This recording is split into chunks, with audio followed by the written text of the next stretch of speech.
Fuck it, we starting early. We starting fucking early today. What up? Baleg. Ah! I need to mute that. Ah! Baleg dick.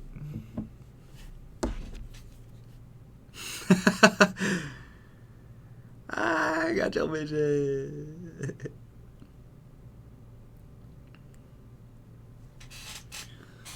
Holla. What is contact? Yo, so let's get that out of the way. Look, I bought Contact last night, and I'm looking for a good orchestral bank. Or is that what they call them? Or a orchestral library. Bank, library, whatever. Does anyone know of a good one? Do you guys even use Contact? What's the deal? What up, Reform? Spitfire? Session strings? I've heard... I was looking into shit. Thanks, Assboy Official. I did ask Ali. He didn't text me back, though. Piece of shit. Let me text him again, actually. Session strings. Yeah, that's what I was gathering. I'll probably get session strings. What up, Louie? Dude, I was going through your channel the other night with my girlfriend, Louie, and... Dude, you had some... Hold up, let me play this. There's a new one I haven't heard before.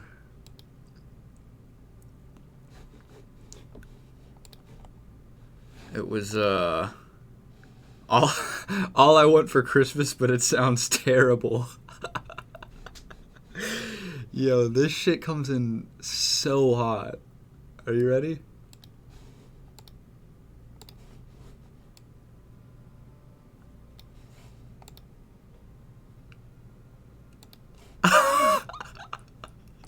Dude.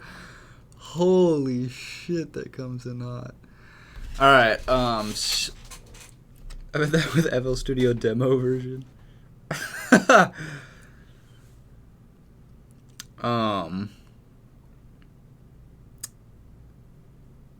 Okay, so also, quick question. Here, I'll play this for you real quick. This is something I started last night.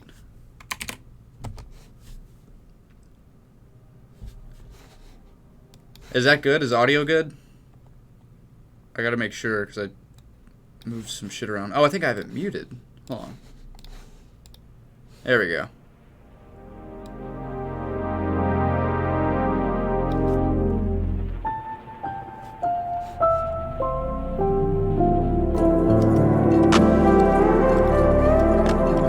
Let me mute these drums.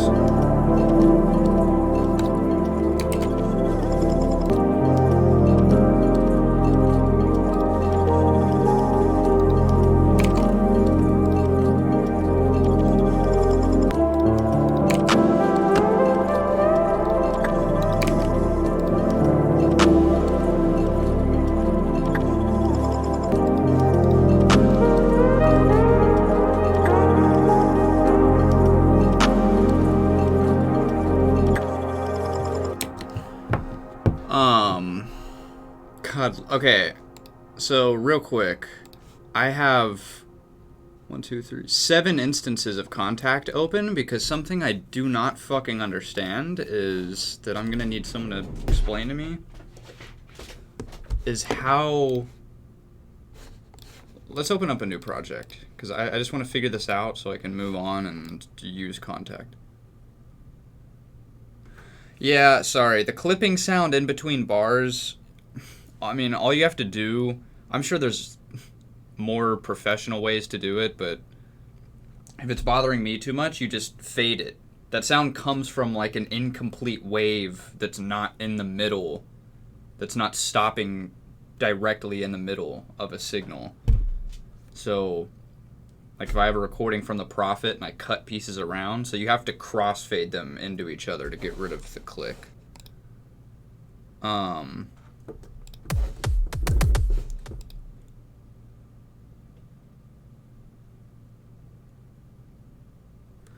Oh.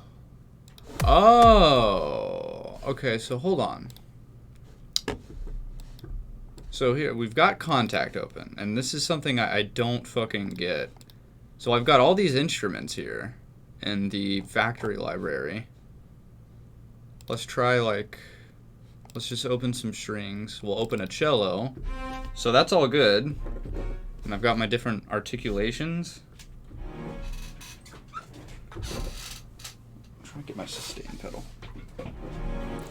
And then I'll open another instrument. I'll open a harp. So what the fuck does that... How do I play the fucking harp, dude? This is where I get lost. I don't understand. I don't understand how to play... Like, I click on it. Is there something I need to click? I'm staring at chat. Set MIDI channel to... Change the MIDI channel. Okay, so this one is playing MIDI channel A1. This is A2. Do I set them both to A1? Oh. Wow. Oh. Okay. I see. What do you think about Kenny Beats' hot take on never sidechaining an 808? Yo, low key, I mean, I actually just saw a clip of him saying that the other day. And he was like really aggressively saying it. He was like, do not fucking sidechain. It's so stupid. And I was like, I don't know, man. That's like if he, I sidechain 808s sometimes, depending on what I'm making, but I don't know. To objectively say that you should never sidechain an 808 is just kind of like, I don't understand how you could objectively say that. It's like totally... I was honestly kind of thrown off. I was like, damn, Kenny feels that way? I feel like that's like...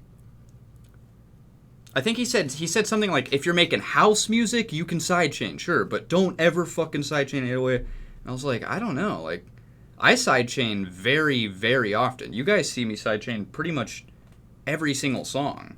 And I make it sound really good. And, you know, I think everyone has their own way of doing shit. And again, like, I don't always sidechain. But I do definitely disagree with how aggressively he was pushing. You know, it seemed like he was objectively certain. He had concluded you should never sidechain. And I just think that's bad advice, I guess. Like, I would encourage you, if you think it sounds good, I mean, I don't know, just personal preference. What is that? Is he, like, getting backlash for saying that or something? Also, yeah, I don't know, man. I swear, like, I heard tracks of his where I can hear that he has sidechained something. But maybe I'm tripping. I don't know. Disagree though. Preference for sure. Okay, so I saw it in some YouTube tutorials. How do you fucking do the colored key shit?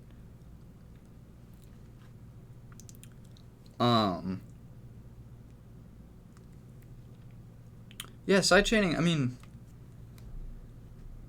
yeah, it just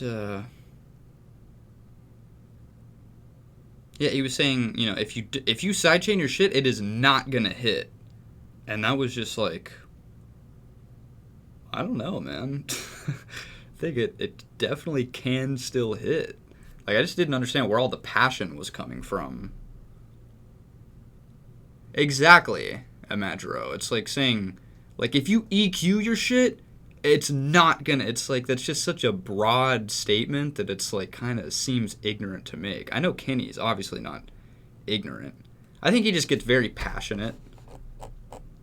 And, you know, maybe perhaps the theatrics of how he was explaining it are actually not equal to how he feels. Actually, I think he's just very passionate and, like, ramped up. I don't think he actually feels that way. Like, if you sat down and had a rational discussion with him about sidechaining, I don't think he would be like, bro, nah. You can never sidechain. What are you using to control your...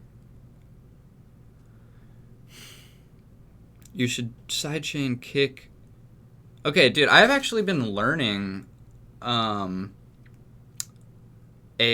decent amount. I've been exploring different ways to get your kick to sit with an 808 lately. And he always hype off of Herba, off of Yerba. It's true, dude. He be fucking yerbin. He been yerbin and skirbin. But yeah, I mean, if you can like tune your kicks, if you can get your kick in the same key as your 808, that sounds really good. I mean, dude, look. At the end of the day,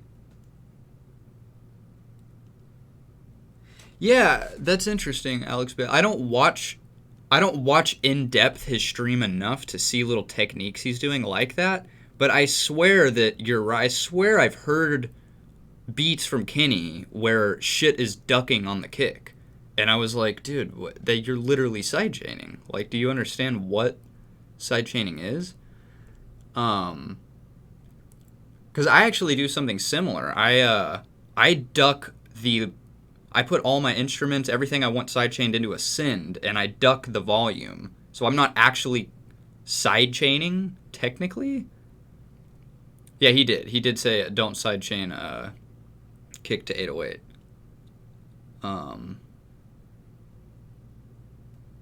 But, you know, I don't want to go out on a mission to fucking debunk Kenny's sidechain shit, but I'm pretty sure I could explore his discography and find him doing that, like, somewhere. I swear I've heard it. But no, I don't think he was trolling. I don't know. I just think it was just bad advice. Kenny's kicks and 808s like sound amazing together. He's like probably consistently has some of the hardest hitting kicks and 808 combos I've heard. It's just interesting. So respect, but it is just interesting to hear him say something so bold and like seemingly objectively just incorrect. Enough about sidechaining kicks.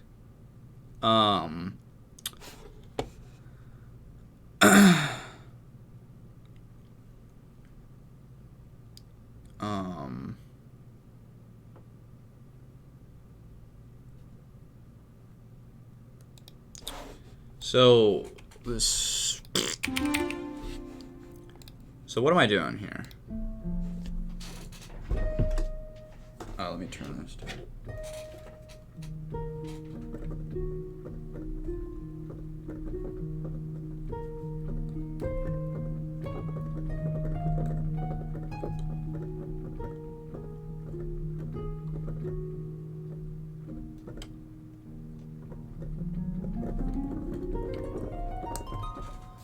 That's a good sounding harp. What are you using to control MIDI? What do you mean to control MIDI? I have a big ass MIDI controller in front of me. Is that what you're talking about? What are you using to control? I'm not sure what you mean.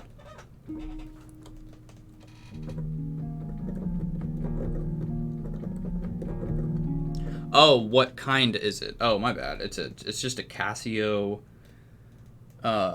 extra weighted 88 key. I love the extra weighted. It makes it feel like an actual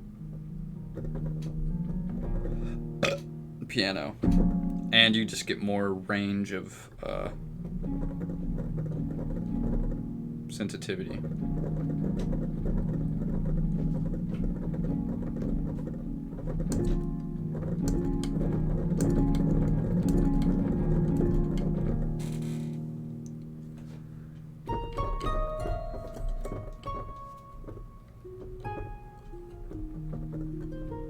Dude, the harp sounds so good.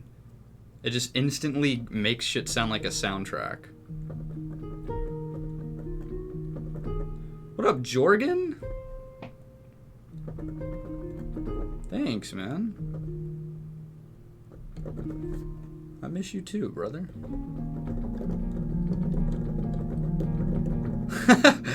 You're still modded. You can just ban everyone, dude. Take over the stream.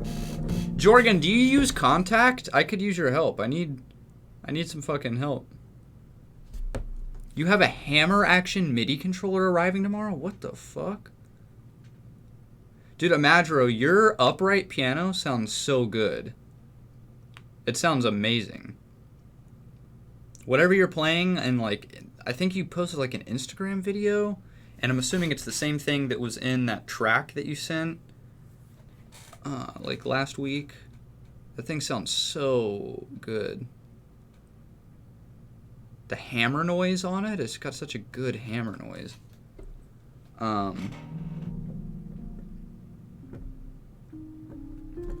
Okay, so how... Alright, let's figure this out real quick, and then maybe we can rant for a little bit before we dive in. But how exactly do I... First of all, how do I get this piano bullshit to even show up with the colored keys assigning shit to certain colors?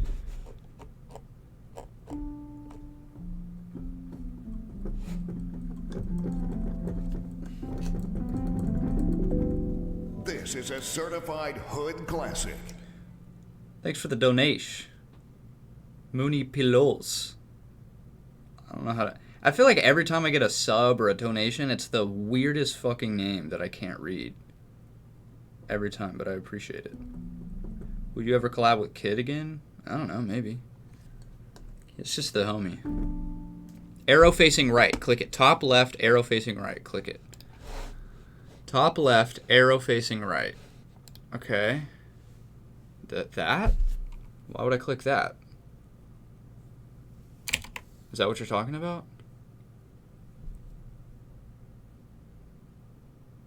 Mountain Mooney. Hit F3? You guys are trolling. Okay. Well, what is this? How is this going to help me? Oh. You're just trying man.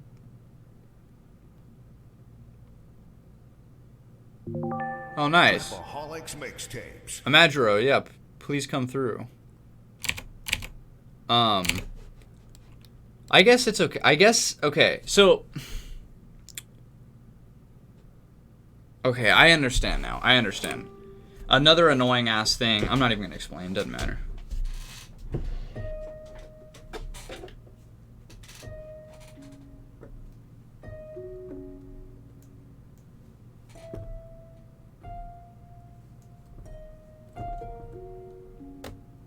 Oh, you hear that?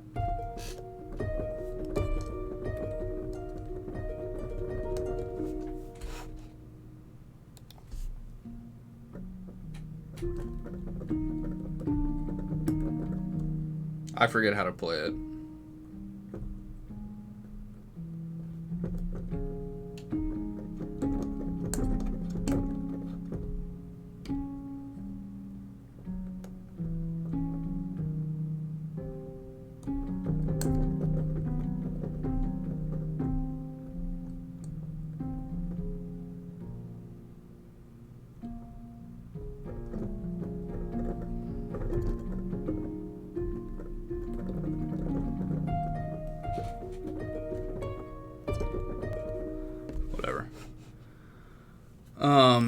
What are we doing?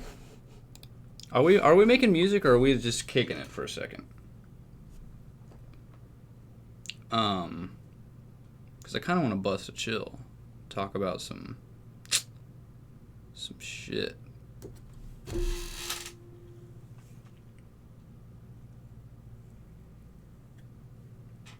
Are you guys getting bored in quarantine? Are you getting like depressed or anything?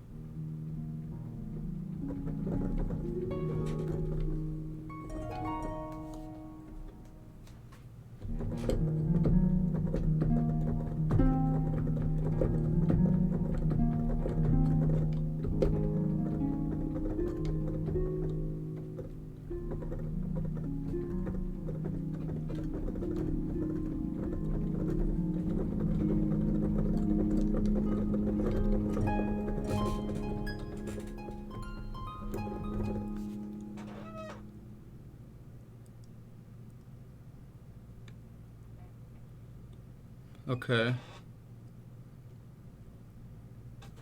I'm gonna come back to that message, Stuffy.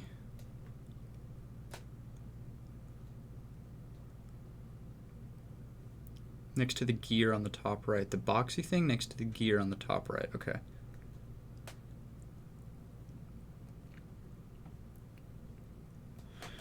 Yeah, I'm getting pretty fucking bored, man. Oh, Whiplash is fire. I watched Annihilation with my girlfriend the other day. We've been watching a lot of movies. We watched Annihilation. We watched The Platform. We tried to watch Swiss Army Man, but it was just so fucking, like... it's not for me. I couldn't do it. Annihilation was a slap, though. The Platform was a slap. Kind of like a Blue Balls kind of thing, because... Yeah, Swiss Army Man was mad slow. I feel like, I don't know. I just felt like I understood in the first few minutes of the movie. I was like, all right, it's a guy, it's weird, Swiss Army Man, haha. Like, where could you actually take this that's gonna intrigue me that much? Yeah, The Platform was pretty crazy.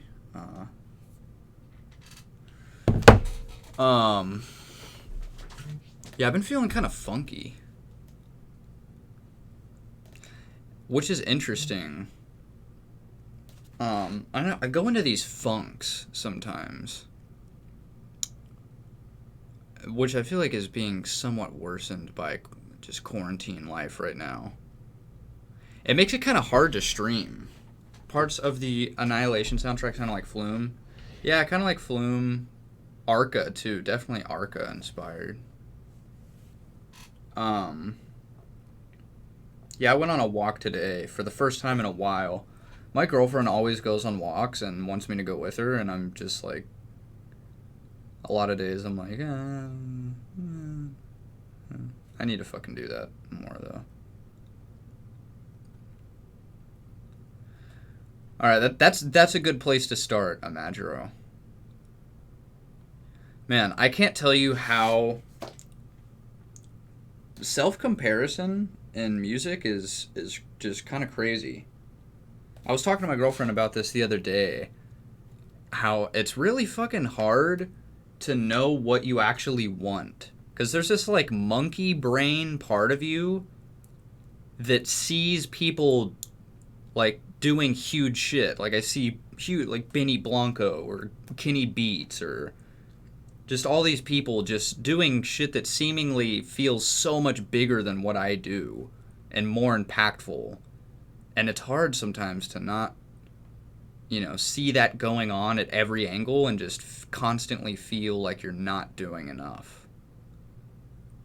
Which is a terrible place to be, because then it makes it hard to attend to what you already have built and be happy with it, Like, it's tough. But again, it's like a monkey brain thing. It's like, I see like, oh, he has a lot of numbers. He has big followers, big plays, numbers. Like, and there's this just irrational part of my brain that's not thinking. It's just feeling. It's feeling bad compared to that. But it's not taking into account, like, okay, well, what do you like to do? Like, does it even matter? Like, why do you actually want that? I guess that's what I mean by the disconnect of, like, wanting shit and what you actually want. It's hard to remember what you actually want, Because if you don't, I think I talked about this on stream before, but it's like, if you're not constantly trying to remind yourself and remember exactly what you want and what your goals are, you're just going to feel like shit all the time. You're just going to see people killing the YouTube game, killing the hip-hop production game, killing the fucking dubstep game, like killing shows, like killing everything. And you're like, man, I suck. I can't do any of this shit. Well, it's like you're not supposed to do those things. Like, that's not even in your, like, when you're feeling your most confident, it's like,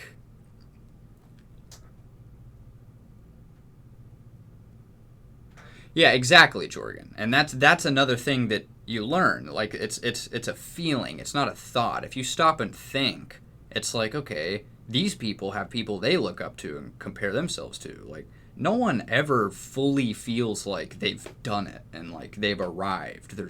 They no longer have to deal with feeling bad about themselves ever, you know? I mean, it just doesn't happen. But yeah, it's just hard to know in 2020 how much you're supposed to do.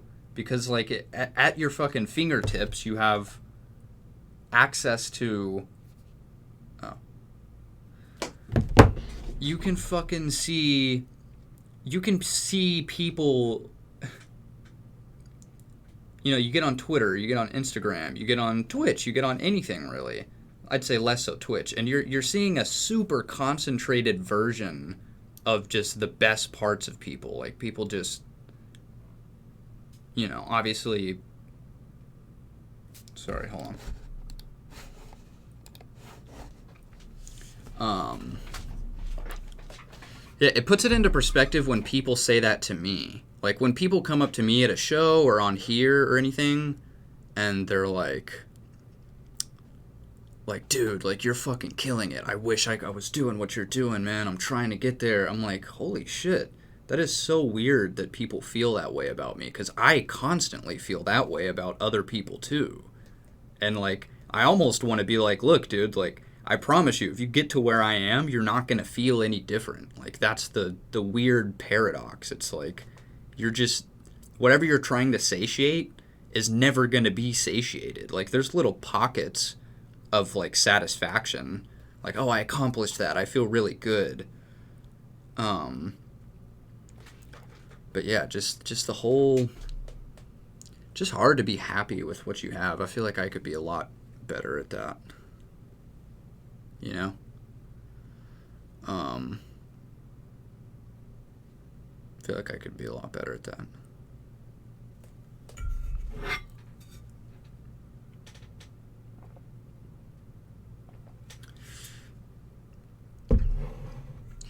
The paradox has to exist for your music to get better and better, though. So that's really interesting. Because once you've been around long enough to identify this paradox and identify that this is all just sort of an empty pursuit, then, at least pursuing whatever that is, then it's like, it makes it sort of hard sometimes to continue, to keep pressing forward. You know what I'm saying? It's like, why am I going to continue? Like, what am I doing this for?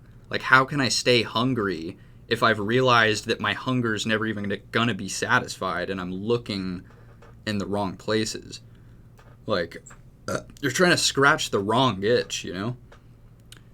It sort of, I feel like it requires being sort of naive in a sense to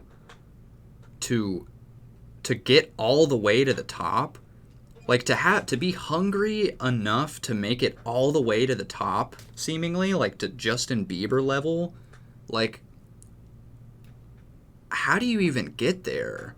Like, if you've realized at some point in your career, easy, you just find inspiration. I don't know, man. I mean, I think that's a extremely, like, downplayed version of live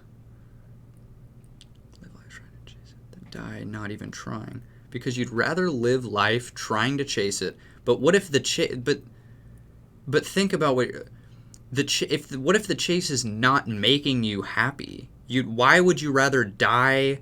Why would you rather live life chasing something that is constantly leaving you feeling like, this is not what I thought it was going to be. This is empty. Why would you want to chase that forever until you die?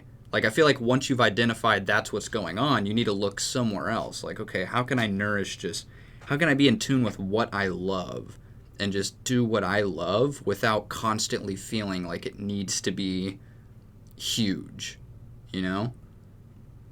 It's just hard to be, especially in 2020, dude. There's so much fucking shit going on. Like, there's 1,000 million songs that come out every 2 seconds. There's 1,000 producers, like, there's 1,000 artists, there's 1,000 rappers, like, and they're all striving so hard. Like, sort of, you know? It just makes it hard to be like, man, what I have is important and special sometimes, you know? Like, sometimes it's, I don't know. The meaning of life is intent. Because life is the chase. That's all there is. I don't know. I feel like there is a direction that I need to veer more towards, that maybe most people should veer more towards, of like finding peace. Like finding peace with what you have and just striking a good balance. Because I can tell you right now that the way I operate and the way I think through talking to people, the way most people operate and perceive other people and perceive themselves, no one is really happy ever. You know? Like, people are always unhappy and trying to get happy. And they think once they, what, God, if I could just grow, if I could just get to where Medasin's at, I'll be happier. Like, if I could just get to where Kenny Beats is at, I'll be happier. If I could just get to where Benny Blanco's at, I'll be happy. Like, that's going to do it. If I get these opportunities and I think for some people that perhaps aren't plagued with constantly overthinking all this shit and thinking this far into everything, maybe it is easier for them to just naively turn on the blinders and just do shit, you know?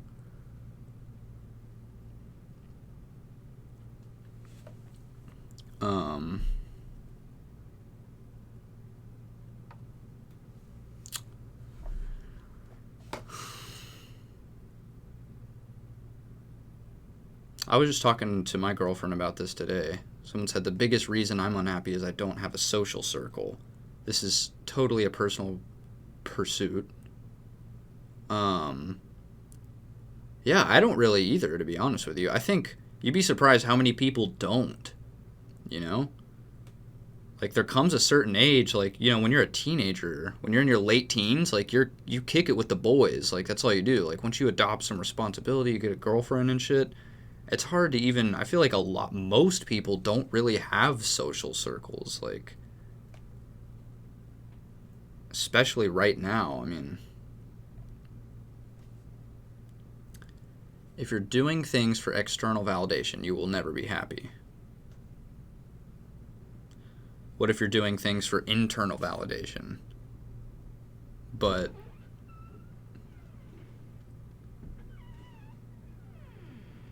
hi.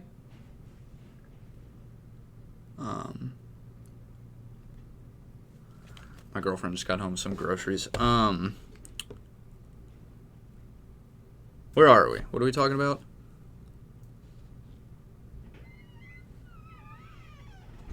It's like there's this guy listening.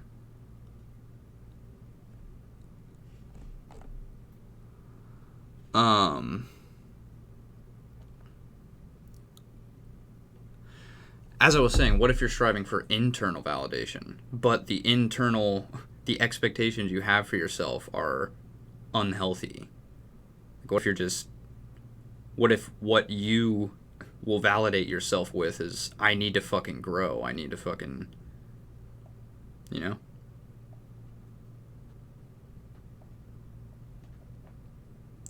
Internal validation, I still think I think there's a lot more there that you're not really touching on.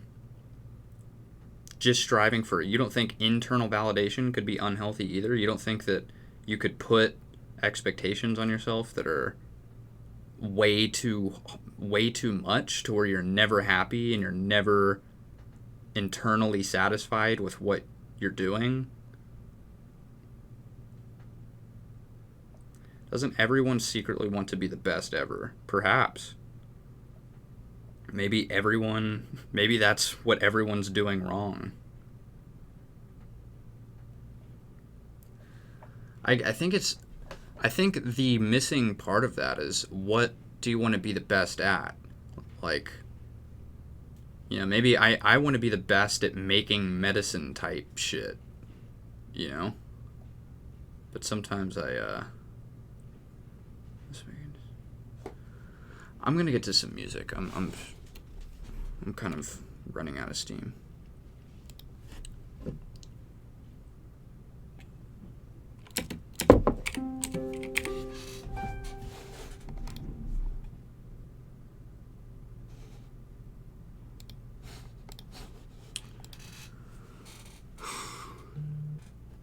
The second you stop wanting validation from others, the better you'll understand yourself.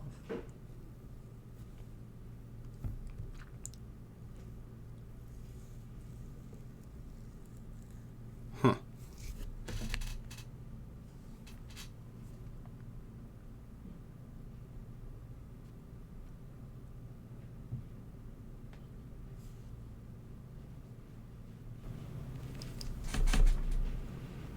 Holy shit. That scared the fuck out of me.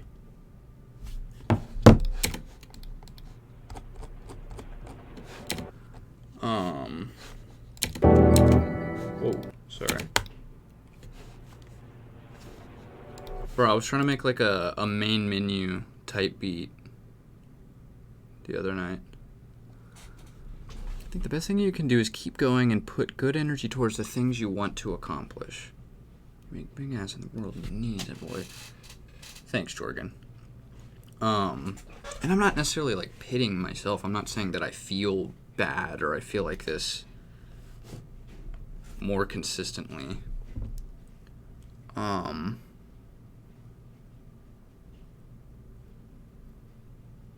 Yeah. I don't know. We'll come back to that. We'll come back to this.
Yeah, I'm using the whale synth too much. You're good, bro. 22 is young as fuck. I mean, sure, man.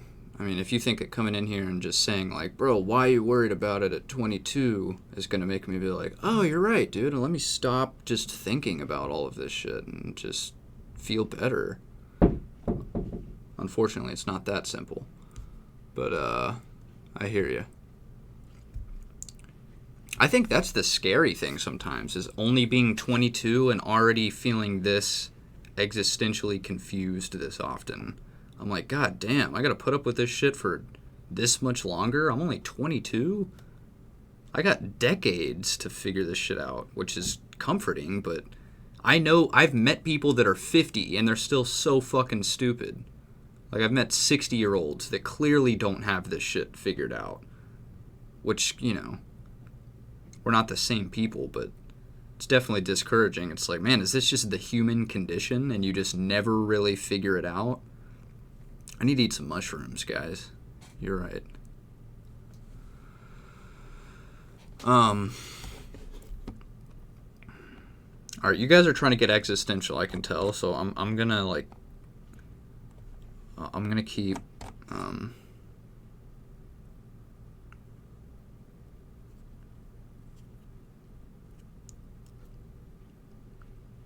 I just hope I can find some of the answers I'm looking for and figure out some approaches that work for me that are, not too hard to maintain. Like, I was talking to my girlfriend about this, like,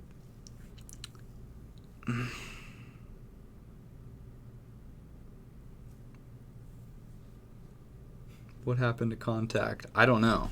This shit just got deep, and now we'll come back to contact.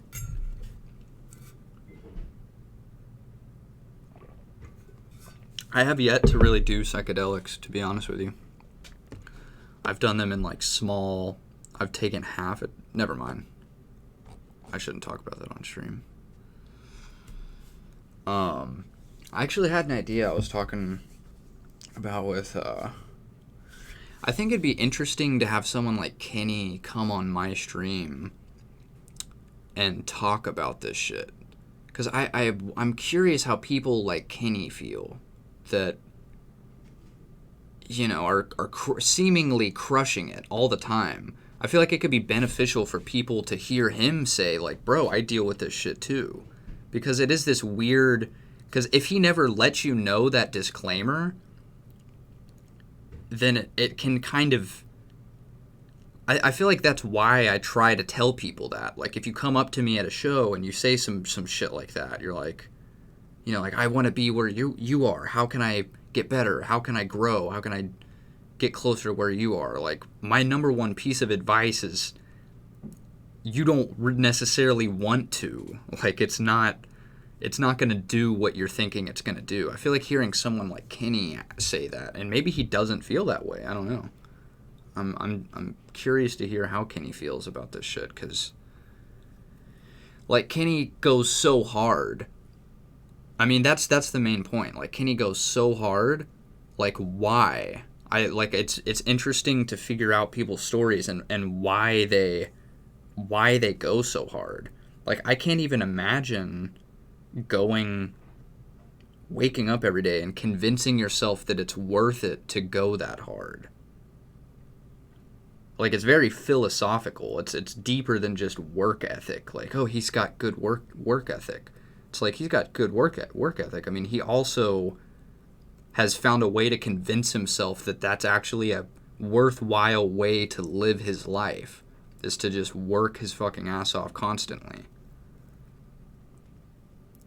Elon Musk. Like, why does Elon Musk go so hard?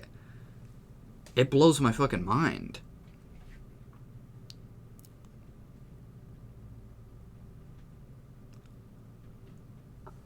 Training every day to be professional. There's so much competition, but people still train. Some recognize they don't have the potential to do it anyway. Some live.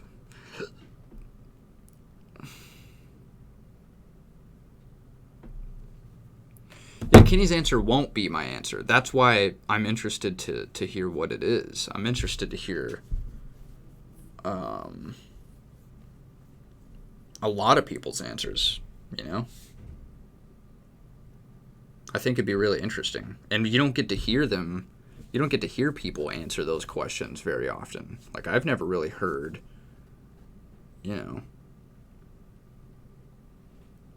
don't know. Yeah, maybe we should look into doing that. I'll text him and see if he's down to do that. But what was the question again? I don't think there was like a question. Bro, let's start a fucking podcast, man.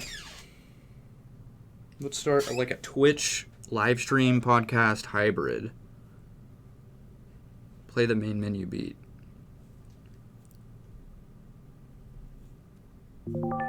Trapaholics Mixtapes.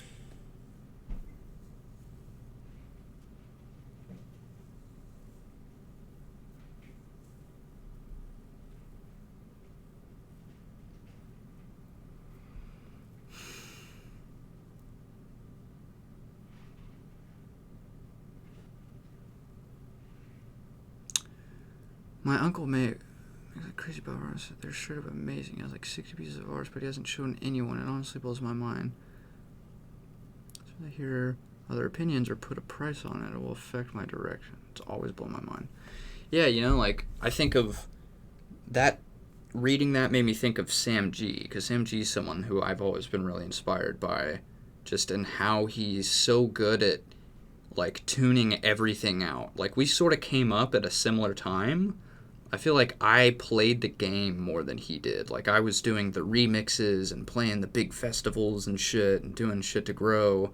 And I feel like he just was really good. Not that one is right and one is wrong by any means, but he was more in the direction of, like, he never gave a fuck. He was really good at just sticking to what he knows best and just making Sam type shit and not compromising. And he never seemingly doesn't care how big it becomes.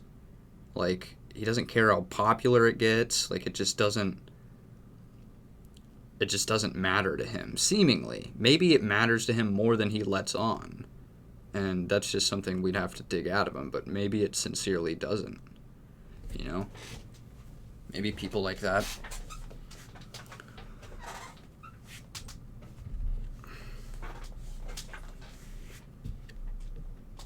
Yeah, Carmack as well.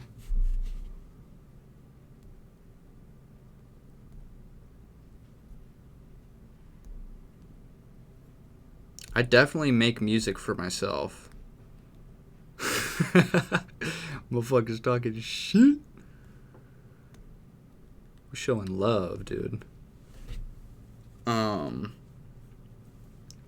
long have you been in here, Carmack? Did you hear that whole... Did you just get here? Or did you hear the whole spiel?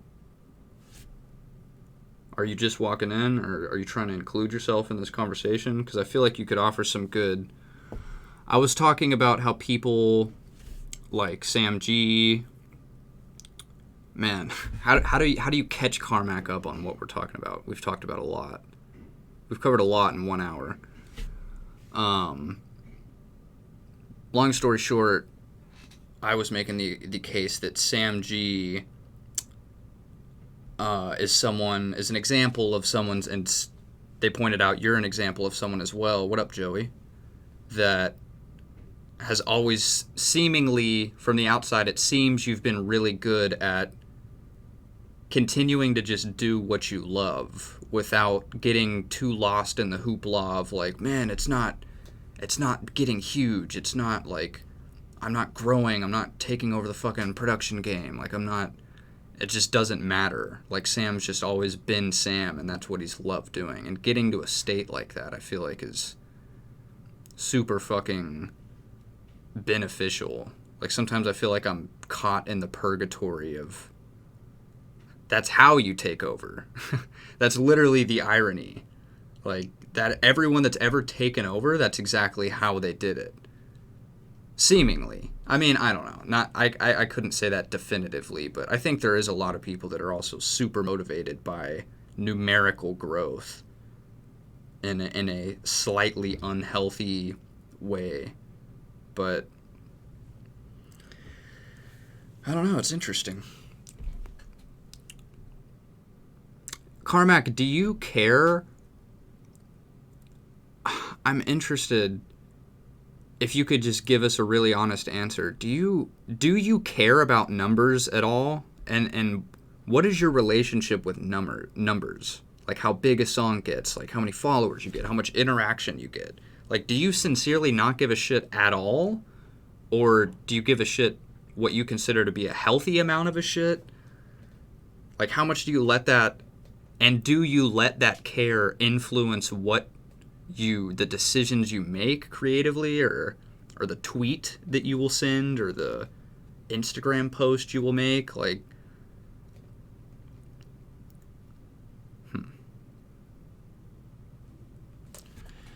you know, it's hard.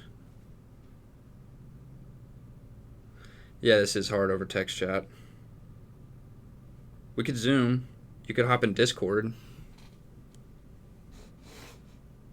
You have Discord, right?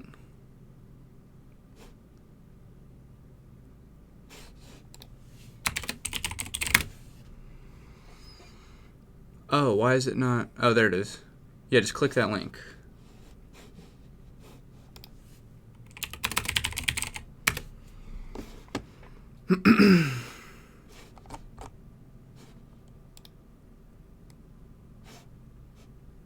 Oh, Carter's on it. Cool.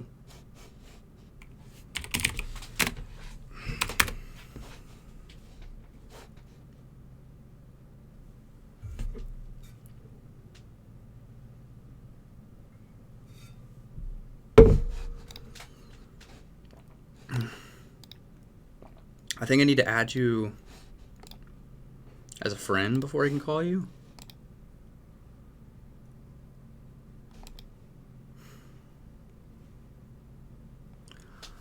Oh, Louie, I just saw your picture. That's how you fucking do it. I see.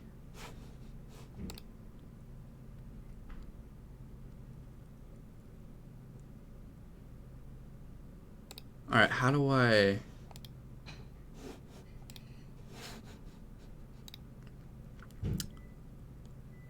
Carmack, I need you to...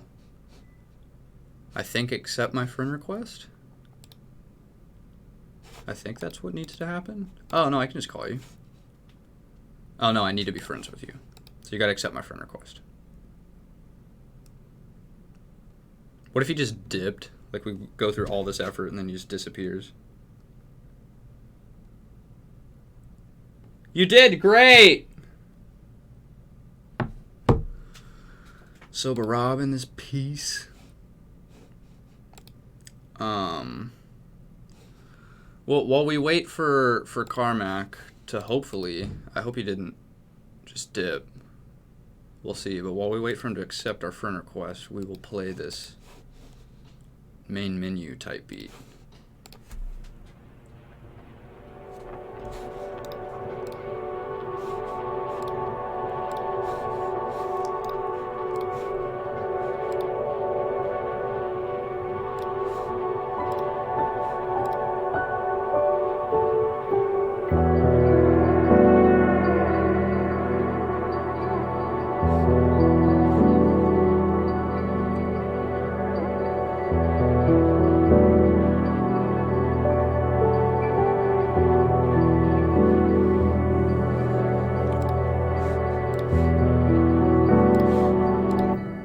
What up? Hello? Whoa. Can you hear me? Woo. Oh, were you about to write? Let me turn you down a little bit. Yeah, we can hear you. Loud and clear. How are you?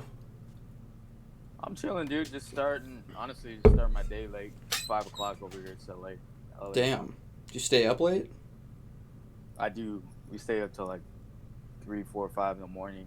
Pretty much most nights. Like for any particular reason, or is that just you've just adjusted to that schedule? That's just kind of my schedule. Always. Yep. It's always been that. I've tried to do mornings. I try to get myself on a morning schedule, but yeah, I don't know. It's like it's kind of how I've always done it. I've always like stayed up producing like 10, 11 p.m. and then all of a sudden it's fucking 3 a.m. Yep, I've always been the same way, and sometimes I get in moods where I feel bad about it. I've probably been my happiest if I can just be cool with that being the case. Yeah. Because it's not changing anytime soon. Right. True. Can they hear me? Can you hear me on Twitch? I'm not even on Twitch right now. So. Oh yeah, I mean they should be able to. Can you guys hear? They said that you're too soft. Let me turn you up a little bit. I'm too soft. Yeah, you're too soft, dog. Gotta fucked up. Get tough. Good. I turned you up a little bit. Yeah. Yeah, it's a weird day. I don't even know what's going on. I just started stream and I just started to talk about something. I don't remember, and I think it just snowballed into. Dude, people want to get existential today on Twitch. I think people want to get existential in general. I feel like people don't get a chance to hear like. I mean, maybe more so people like me and you that enjoy talking about this shit, but people have a hunger, I feel like, for hearing their favorite producers' outlooks on just shit. I mean, damn, there's a lot of shit going on these days. There's a lot of time to fucking think. Yeah. I think 100%. A a lot of people don't fucking do that enough because everyone's just fucking constantly fucking doing shit before this, like Yeah, working, trying to scrounge around for money.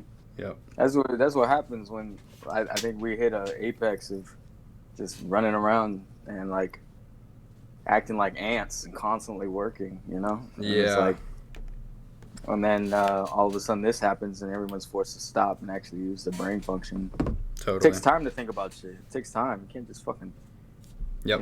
It's so weird. It's the time to think, honestly. If It's you like weren't a before. Shit. blessing in disguise sort of thing. I feel like it's good Yeah. for the world. There's a lot of silver linings in this shit. Yeah. But what was your question? What was the question? I forget what the question was. The original one, just before we even got in a call. Yeah. What was it? I don't know if it was one particular question. Oh. Let me think of how to summarize what we were discussing. I actually have. Give me a second. Let me pull something up.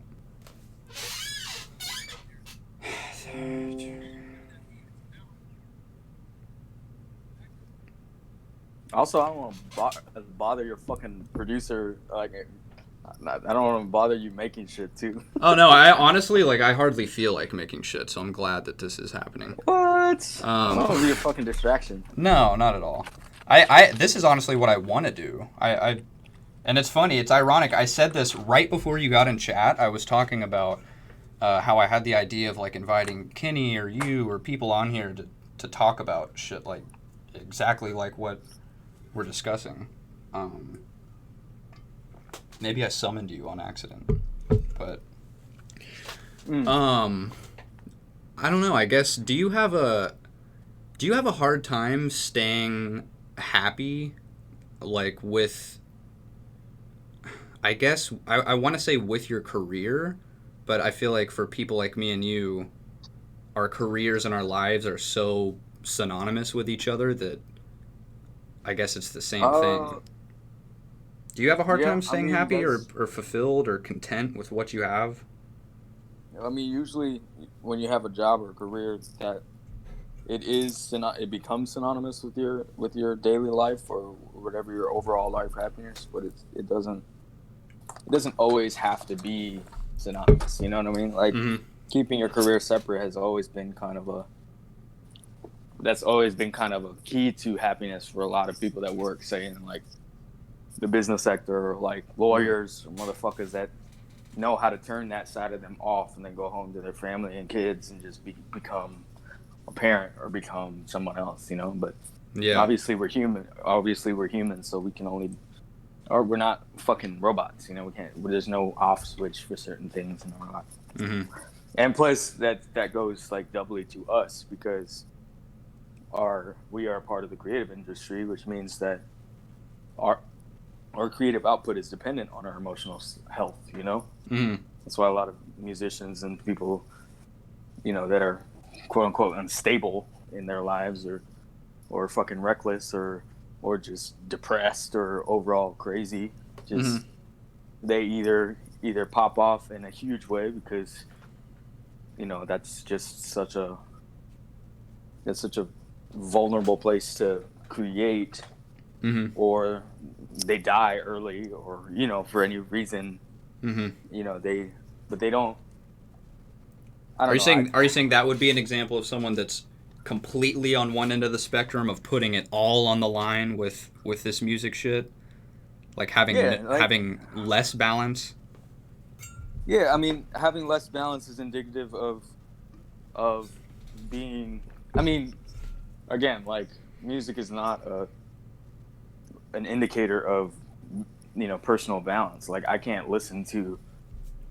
I mean, I guess I could listen to a bunch of musicians or artists that put out music regularly and just determine that they are fucking depressed in their life, or I don't know. Yeah, that's not the point I'm trying to make. What I'm just saying is your creative output and what you make is dependent on your emotional health. You know what I mean? Right. Your overall life, as in do you have a girlfriend? Do you have a boyfriend? Are you happy in your relationship? Are you happy with your parents' relationship? Are you right? Are you financially stable? Are you down to earth? Do you think about death too much? Like all those Yeah. things that don't necessarily tie into your music as an object, you know, your music or your creative process. But then again, it is definitely relevant to your creative process. You know what I mean? It's like that. Yep. That's what I always tell a lot of people is that, like, your overall health in your life affects your creative process. Like, That's like the irony of it too. If you're kind of tripping about, like, say if you feel like you're in a writer's block and you're kind of bugging out about it, you're actually perpetuating the writer's block to snowball and be worse and worse until you're just Definitely. stuck in an abyss. You know? definitely, It takes Definitely. doing the opposite to cure a writer's block, in theory. Definitely. Is to, like, step away from making music at all and go smooch your girlfriend on the cheek and go for a walk and shit. yeah, it's a tactic. It's actually a proven method of making yourself more creative. Is by going and doing something that you wouldn't normally do. You know, not to say do something illegal or go fucking do something crazy, but, like, you know, there's things that you do that you can do that you wouldn't normally do that would actually, believe it or not, help kind of push your creative process in a different way. And it helps your thought process about everything too, you know? Yep. Like, I encourage that to everyone, because, you know, most people that don't get a writer's block or get depressed is because they're fucking been sitting in front of Ableton for 8 hours and haven't, like, gotten up and saw the fucking sun. You know what I mean? Or, like, Do you think that feeling can sort of... Do you feel like that feeling is easier? It's easier to get to that place in 2020 when at your fingertips, like, you can constantly immerse yourself in other people's success. Like, at every moment that you're not creating something amazing, you're also aware, like, maybe you could literally visualize it happening. It's like, all right, let me step away from making music right now and just look at Twitter. You get on Twitter, you see fucking, like, you know, all types of shit. Kenny doing this, Benny Blanco doing that. Like, yeah, well, our social media is not a good reflection on the overall world. Like, right.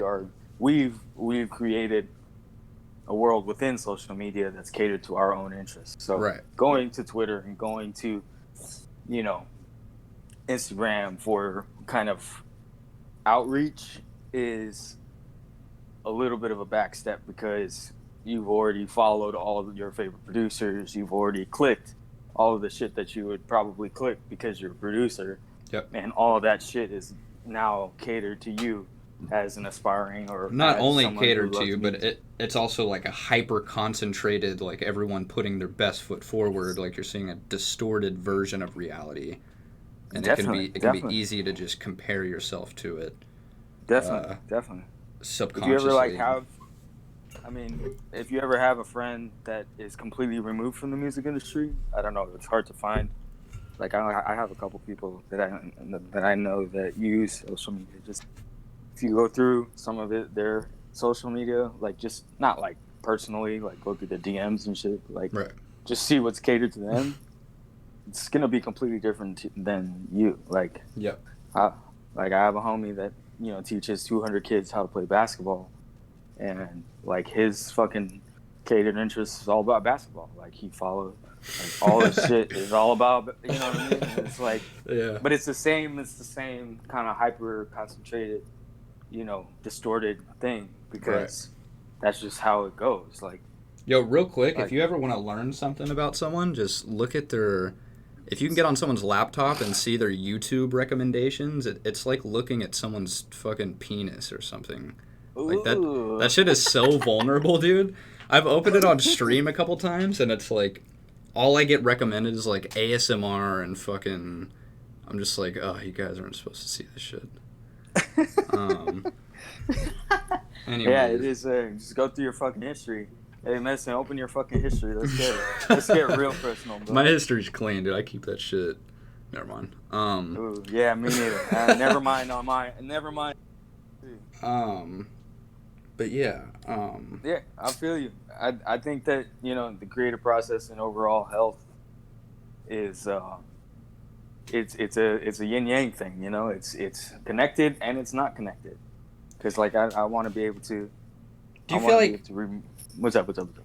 Sorry. No, go ahead. Go ahead. Do you feel like you've gotten better over the course of your career, or I guess just life, at getting closer to a middle kind of balance with, or I guess just to a place of more peace with what you do? Not really. I mean, I try to. Like I just moved like right before the whole lockdown thing. I literally just moved, and this is like my first month of living alone. I've always had roommates. I've always had people in my house like fucking bothering me and shit. Like, Mm-hmm.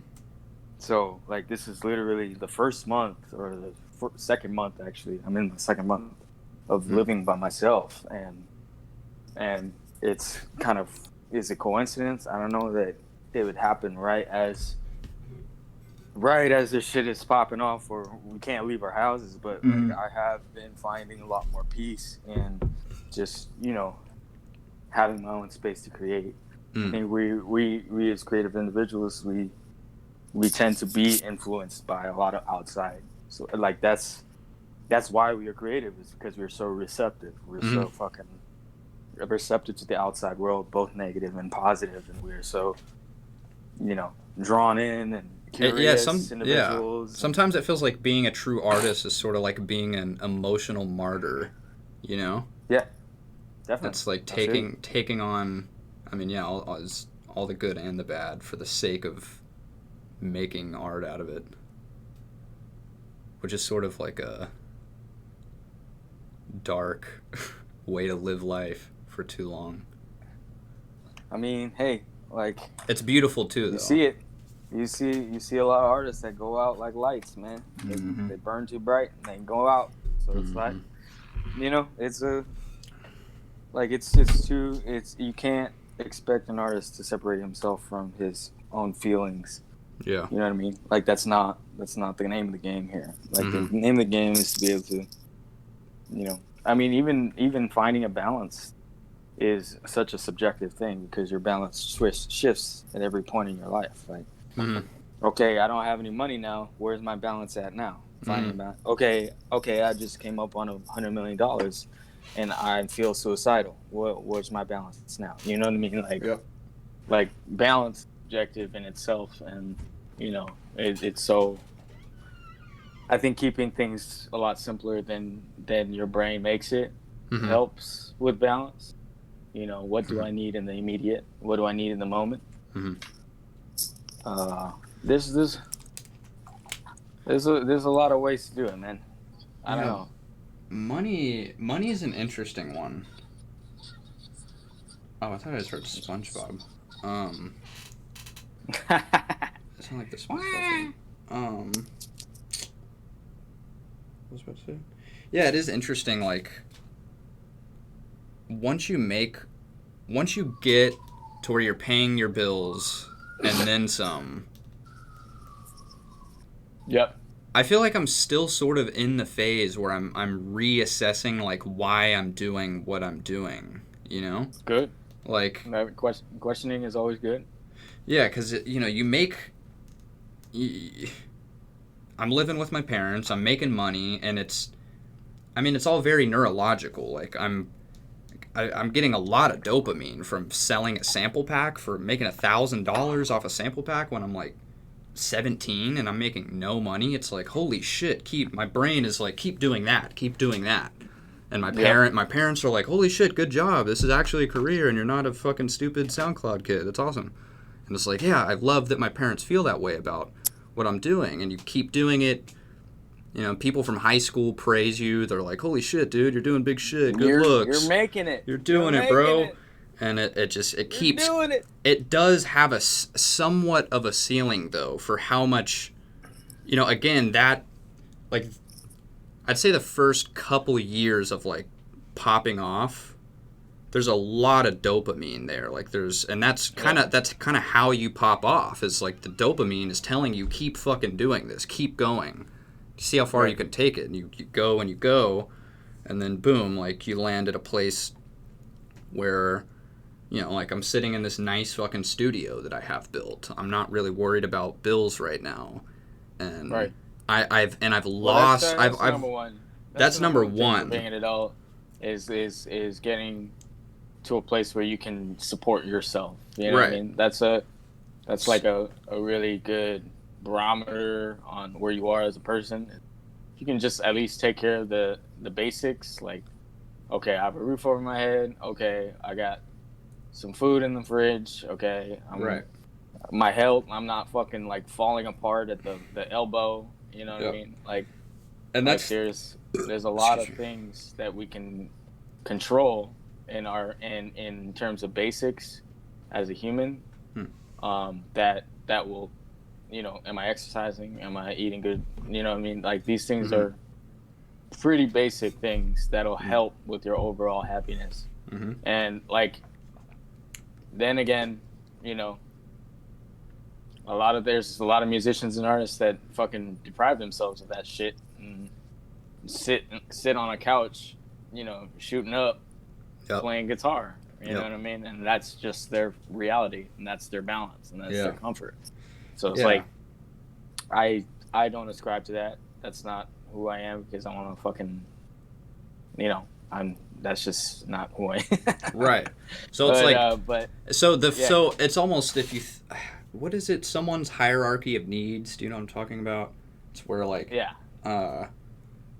if you think of, sort of apply that to what we're talking about, it's like, okay, so you're not doing drugs, you're sober, you're healthy, you're hopefully exercising, you have enough money to pay your bills and then some. You have enough money to pay your bills and just buy some fun shit, and not really, you know, you're not rich, but so then once you've propelled yourself there, sort of off of this very human dopamine-induced reward system, I think there is like a period where you have to reevaluate, you know, because again, it doesn't feel good to me anymore. If my you know, my mom calls me, and I mean, I love my mom to death, don't take this the wrong way. If my mom is like, holy shit, you're doing so good, like, it doesn't feel the same as it did when I was 17 and I really wanted her to feel that way. If someone from high school DMs me and they're like, dude, you're crushing it, like, it doesn't make me feel as good as it once did. Like, it's you taper, you get used to it. So then I think like reassessing why you're doing what you're doing and what your goals even are, like constantly being aware of what that is very important. Well, as you get older, you become more removed from people's everyday consciousness. So like when you're in high school, you're with playground rules where everyone's constantly seeing your success or constantly seeing you succeed every day for 8 hours a day. But when you're 29, like me, like I can choose not to see my friends or come in contact with my friends for 2 months. Right. And they'll see my successes or my failures indirectly, or they'll hear it from their friends, you know, secondhand, third hand, saying, "Oh shit, Carmack did this, Carmack did that."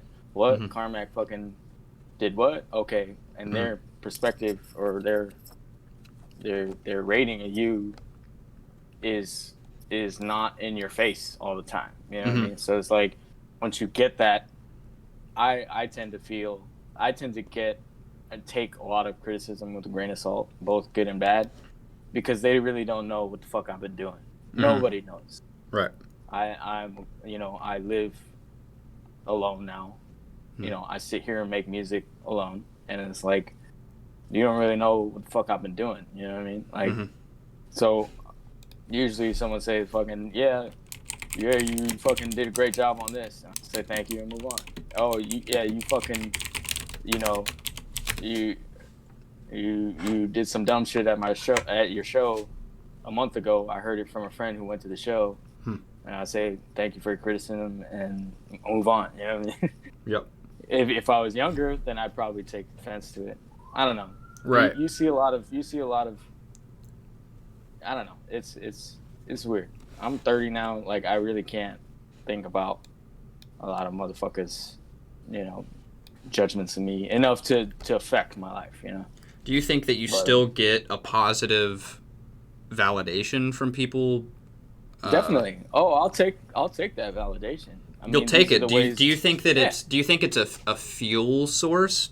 Do you think it makes up any like percentage of No. your fuel source to keep going? Yes, yes and no. I mean, I don't. It's not a. It is a driving force if I get positive reinforcement from my projects. Mm-hmm. Um, but it's not. It's not a. It's not a barometer for success. Like Mm. you hear about like motherfuckers back in the day, like Michelangelo or people in the 15th century that 100 years after they died, their art started getting fucking clout. You know what I mean? Yeah. Like clout existed back then. You know what I mean? Mhm. Like motherfuckers in the art, the patron area of life. Like Mhm. they're the ones that are like dictating how much your shit is valued. You know, and they are Right. the ones telling you. So clout did exist, and it's like they're fucking, you know, telling you what you should do based on how much money they give you. You know what I mean? Like, Mhm. obviously, shit hasn't changed since then. You know, Mhm. we got motherfuckers out here giving gobs of money at kids to do things That's because really they interesting. can't do it or they don't. Yeah, like, Maybe it's yeah, less it is. different than we think. Like we just It's think it just was so it's the fucking same. ground It's the level, same but it's shit, the bruh. same motif. Like it's literally the Same same shit. shit. Yeah. Same shit. Huh. It's crazy. It is crazy. Like we haven't changed as a human society in that regard. You know, we've improved a lot of things about our life and our you know, our way of life and our, you know, Mhm. standard of living has increased. Like nobody's getting fucking bubonic plague anymore. Yep. We got a new one here now. We got COVID now. What to say? But it's like shit hasn't changed, man. Yeah. 100 years ago, Spanish flu. Yep. Motherfuckers was making amazing music that people thought the devil fucking worshiped. You know Yep. what I mean? Dude, someone asked an interesting question in chat I wanted to answer. Yeah. Someone asked about legacy, if we care about legacy. And I was thinking about this the other day. It was kind of random. I was watching some, like, behind the scenes with Benny Blanco, Juice World, and, the fuck is his name? The guy from Panic at the Disco. Ooh. So I don't want to fuck it up. Who's the guy from Panic at the Disco? Who? Brandon Urie. Yeah. Brandon Geary. Erie or something? Yeah. Brandon Urie. Yeah, Urie. him. Brandon Urie. Thank you. And anyways, I was watching Rest in Peace Juice World. Yeah, RP. Them all talking about just I don't know, some shit. They all did a song together or something, and it was interesting just watching Brandon from Panic at the Disco, who everyone fucking knows. Like they were huge. Like sitting next to Juice World, like talking to Juice World, who's bro, what the fuck was that? It sounded like someone was pushing out a shit. No, I was stretching. Oh, okay. I drank too much coffee today. I'm fucking sweating. You know when you get to cold sweats? Dude, I fucking Drink too hate much that coffee. shit. And I actually do the same thing. Stretching, like, makes me feel better when I'm feeling a little zzz. Oh yeah, definitely. I love stretching. What the fuck was I even saying? Yeah, I don't know. It's just interesting. Like, legacy is just interesting to me. Because it's like, like, everyone falls off. Like, you don't not fall off. You know what I'm saying? Yeah. Like, you're not going to be hot at some point. And it's just a weird thing to think about. And someone is going to be hot. So, like, no matter how hard you strive to be hot, there is going to be a moment where, I mean, the bigger they are, the harder they fall. Like, your fall-off potential is even higher the bigger you are. Yep. It's just interesting that it inevitably is... as a person. Like, right. I would never be judged as my... Like, of course, my music... I would like to think my music would outlive me, but the way shit goes in this world, like, I'm not dependent on that. Like, So fuck you know a what I mean? legacy. You hear a lot of people that make hella money and don't leave it to their kids because they believe that their kids need to work towards their own success.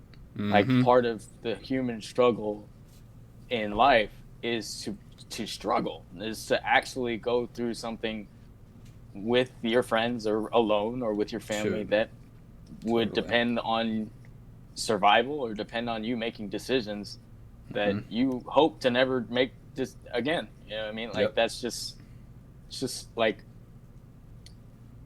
legacy means what? Leaving kids money so that their kids. I think he meant more so what I mean? like the social perception of you. Like if you like positive, like a positive. like I mean, uh I think in the artist realm, the best thing you can do for your legacy is to impart your knowledge, like to teach. That's a huge part of solidifying your legacy is teaching. I agree. I think just leaving your art there for people to admire can, have a big effect on your legacy. But I think the biggest, by far, much bigger, like, is to impart your knowledge because, human beings live to learn. Like I want to be able to have people, know the way I made music and not have that in darkness, you know what I mean? And that, and that should be, I don't know.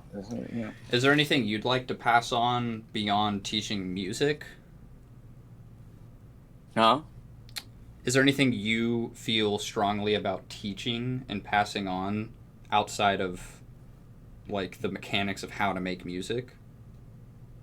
Yeah, I mean, teaching like how to act in certain environments. I don't know. Like we've tried to institutionalize K through 12 learning into a system where every kid supposedly goes through the same goddamn hoops to learn the same shit. And it's like we live in an internet age now where every kid is fucking subjected to everything. You know what I mean? So we're coming up to an environment where an institutionalized education system is probably not the way to go. You know what I mean? Like I want to be able to, not have my kid read the same textbooks that I read when I was a kid, because that shit is not what I can find on Wikipedia or I can find with my own two eyes and put in front of them. You know what I mean? I can create a version of the history that they learn based on the infinite amount of resources that are available online. You know what I mean? Like that kind of shit. We are in those times. You know what I mean? Like there's no ignorance left untouched. Shouldn't be, at least. There shouldn't be, but I agree. I'd love to pass on. I've noticed lately how passionate I am about passing on sort of what we're talking about, just shit outside of music, as to just how to be happy and be familiar with your feelings. Like I think before you hopped in we were talking about, like, I get mad uncomfortable, and maybe you relate to this. If someone comes up to me after a show, I'm like meeting fans, and pretty much every show there's someone like, dude, like I fucking love your shit. How do I do what you do? Like I'm trying to get to where you are. And it's just a bizarre feeling. It's like, dude, I still feel that way. Like that way that you feel about me, I feel that way about someone else. Like, right. I feel you. It's just interesting how many people, I think, are striving. I think it took me striving for so long and getting to a certain place to even have the knowledge to be able to share of, like, this is not it. Like, it's not the answer. Right. You know what I mean? And I mean, yeah. I mean, and even then, you'll probably come up with something in the future where you'll change your perception. That'll shape your answer even more. You know what I mean? Yeah. Like that's just the beauty of life. You know, there's like, there never is one answer. You never arrive. Like yeah, but you do want to establish some sort of indication that you've learned something. You know what I mean? Like Totally, yeah. I think that a lot of people that kind of overgeneralize a lot of things just in terms of like somebody can actually say what they learn Mm-hmm. is reaching into themselves and actually looking for the answer. Yep. And that in itself is like mature, you know what I mean? That's like a really positive thing to do. Mm-hmm. And a lot of people can't even start with that, you know what I mean? A lot of people can't. A lot of people just give canned responses, or they don't actually reach in and figure out for themselves what the answer is. And hey, you know, that's their life.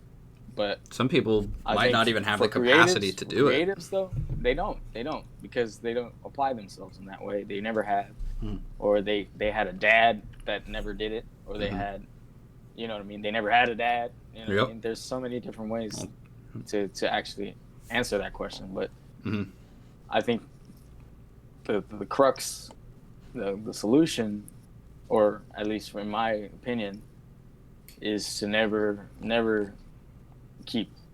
stop applying that sensibility to your own life. Never stop reaching for the answer to those questions, and that will help your creative process. That will help you get out of depression. That will help you. You know what I mean? And or get you further. I don't know. Like it's a. I'd rather do that and struggle in that sense than never actually try and answer those questions truthfully. I agree, because that's a thought I have often, is you see people that seem to be like obliviously, naively like prancing through life without having to activate just this whole fucking side of themselves.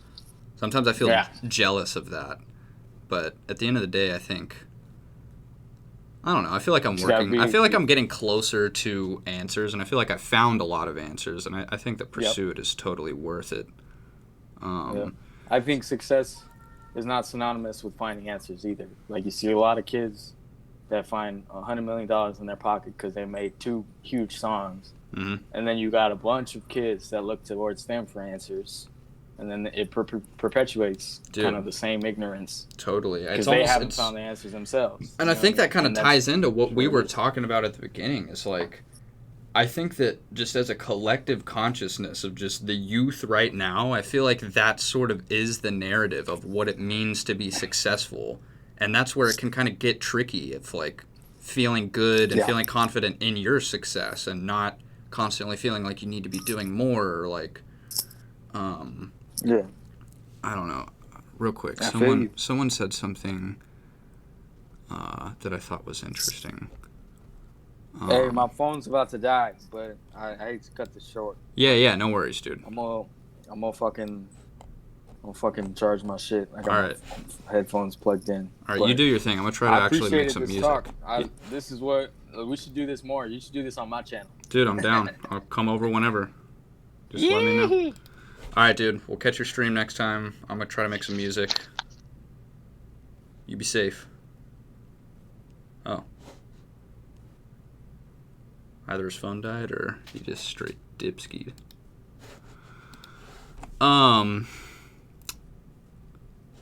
Appreciate him for doing that. Should do that more. Definitely should. I'm still trying to find. There was a message that caught my eye.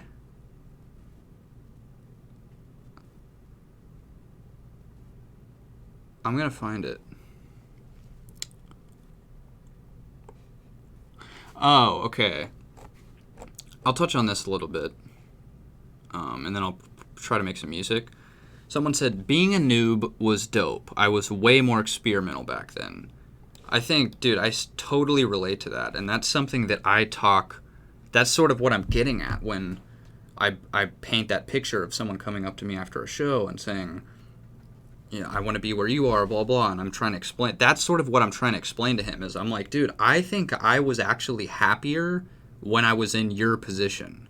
Like, when I was just open to everything and experimenting and finding my sound, and there was no obligations, there was no deadlines. Like, There was no responsibilities. I was literally, like, you should appreciate where you are right now and just continue doing, even if you fucking suck at producing. Like, if you get that feeling, it's like, from what you're doing, you're probably happier than a lot of... Oh, nice. Thanks, Imadro. I'm gonna check those out.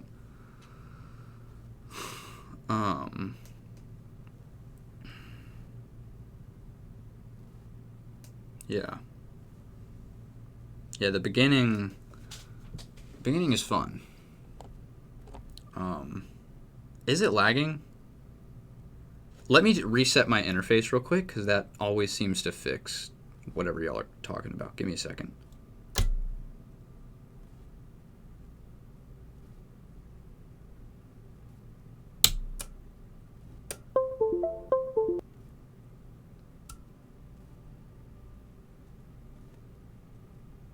Hello? Is this better? Hello? Sober Rob said, where does the pressure to stop experimenting come from? Or make more of a sound that did well, usually the industry peeps. Yeah. I think for me, it's like, I don't know, I guess it depends. The pressure to stop experimenting is definitely fear. You know, like, you've done some things that work, and it can be kind of scary to reimagine how you're making music at all and adopt new tools and techniques. It's like, oh, but I already have these ones that have been working, and I've had some successful tracks and remixes. You know, I totally relate to that. But it is interesting to,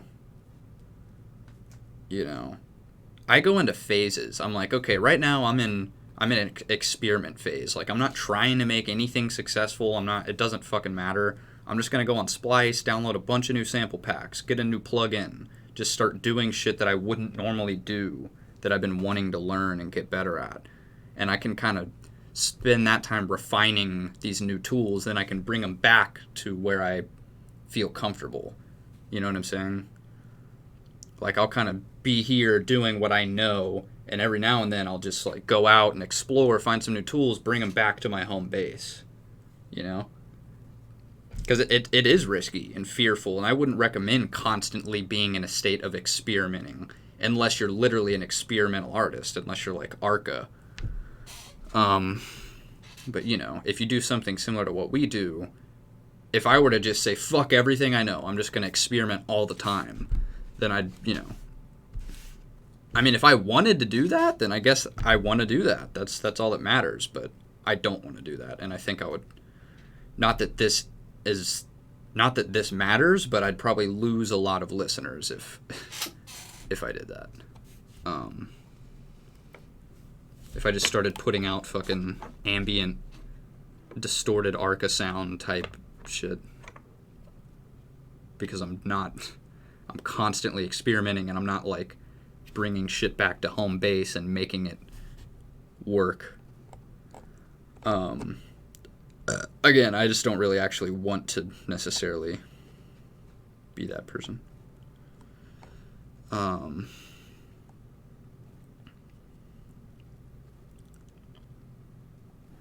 Say you have found your sound, but you decide to change it up. Are you afraid of what feedback will come to you from your fans? Say you have found your sound, but decide to change it up. Are you afraid of what feedback will come to you from your fans? You know, it's not going to be easy. I wouldn't say no one is afraid of that, but you can't let it stop you. If I've been making music for a year, say I go on a year hiatus and I'm making some shit, what about Flume, his mixtape and shit? We'll come back to that. Yeah, you know, I mean, it requires some self-awareness, in my personal opinion. I think should you do what you really just want to do, always. Like, if that's what's making you happy, but I think you can accidentally make yourself more unhappy by not bringing it back. You know, think of, You just have to be aware. If you're making big room house and then you randomly decide to start making folk music, then you gotta expect it. Like, your fans of Big Room House, of your Big Room House project, are not gonna be too stoked about fucking folk music, you know? But it's, I don't know, man. I don't know. I think that's something, you know, Porter, like, take Getter, for example. He's getting a lot of shit for changing it up. Yeah, I mean, that's the example that's sticking out of my head as I describe this to you. And I love Tanner. He's a fucking super funny, amazing dude. And I think it's kind of touchy. I feel like it's, you know, I don't want to speak on his situation too much and have him say something that doesn't actually represent him and how he feels, but so it is like walking on eggshells, kind of, I feel like. But, you know, I think that's a good example. It's like, I don't know, man.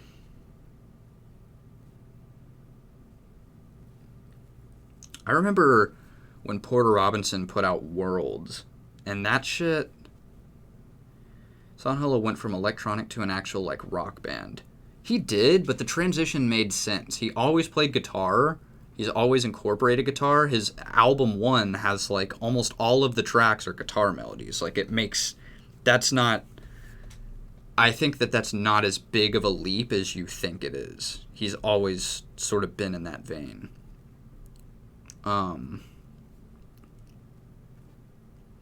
But yeah, Porter Worlds era was crazy. Because Porter was making electro house, dude. Like, people don't know that. Most people got hip to Porter Robinson after Worlds. Oh, I got a dropped frame. That's not good. My internet might be fucking up again. If my internet cuts out, then I'm sorry. But when he was doing straight electro house, dude. And Worlds was hella left field for what got him popular, electro house and remixes and shit.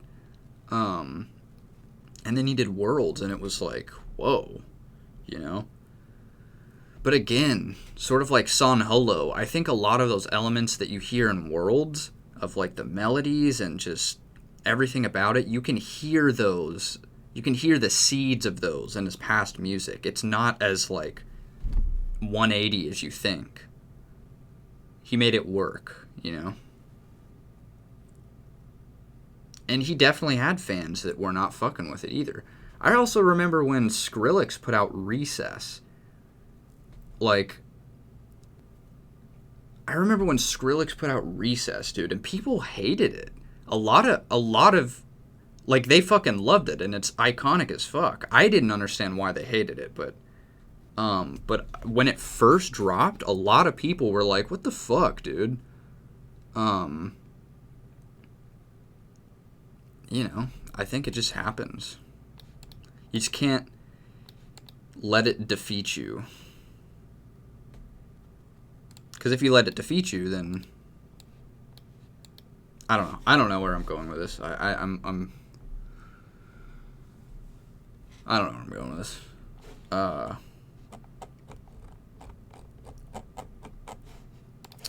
Let's see. I don't even know what I'm making, dude. I hardly.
I love how this pad comes in.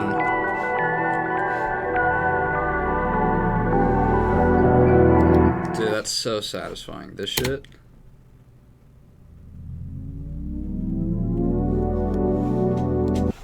Love that. Someone said something about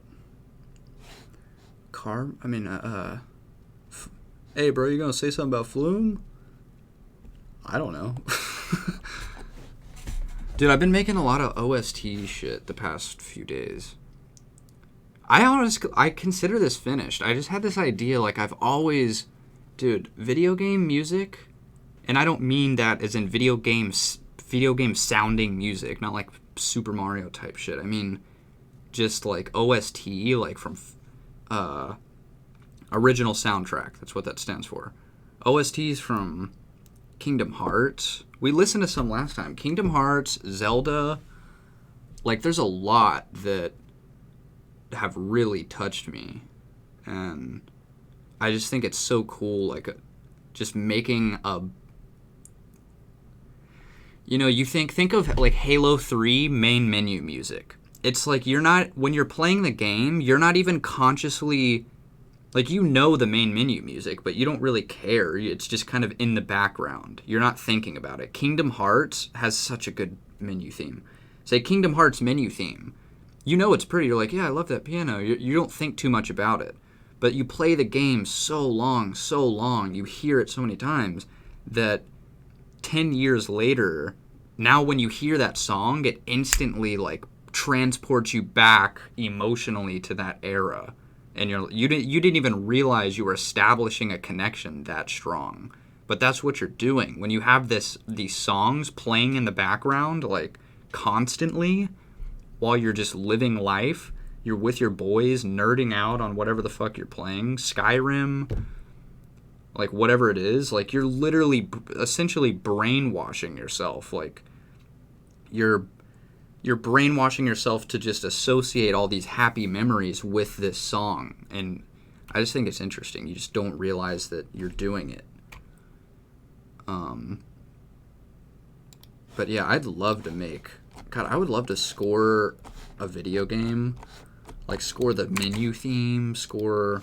At least just the menu theme, dude. I can make some hypnotic-ass shit that, like... It'd just be so fun to just, like...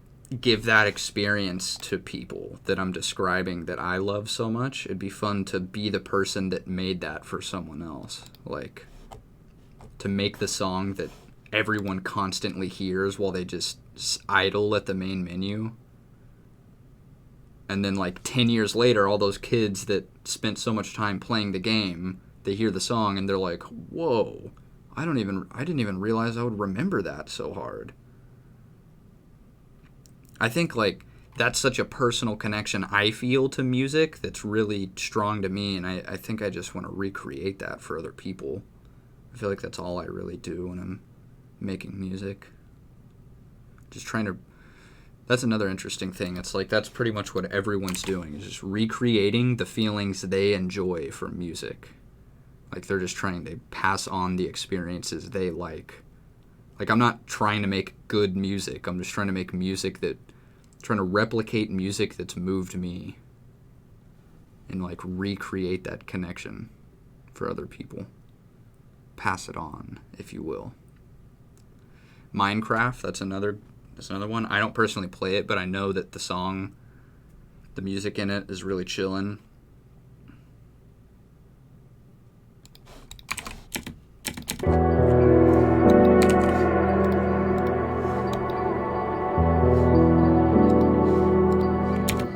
I want to pull up this harp from Contact, because it sounds really fucking OST-like.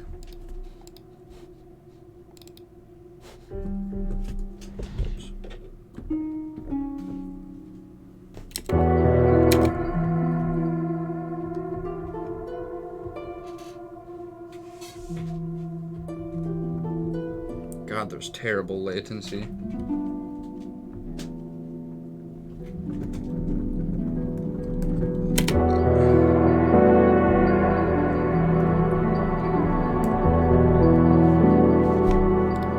Let's see if we can write a little harp melody that sits nice over the piano.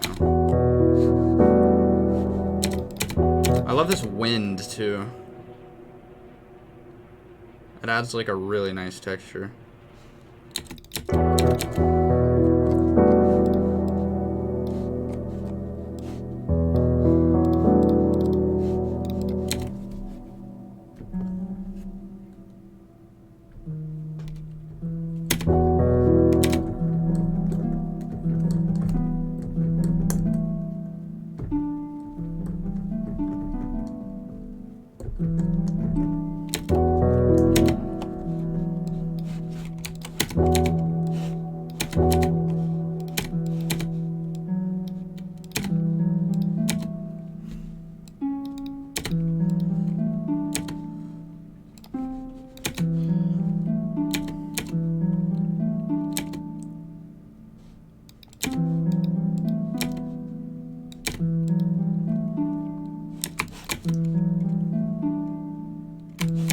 It'd be cool if we just did that.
It would be nice to record this so I can get some variation in velocity.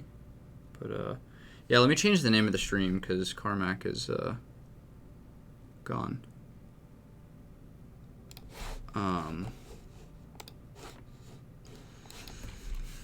Making OST type beats. Making game OST type beats. That's cool. That's a cool person name. Alright. I don't like this. Let's start over.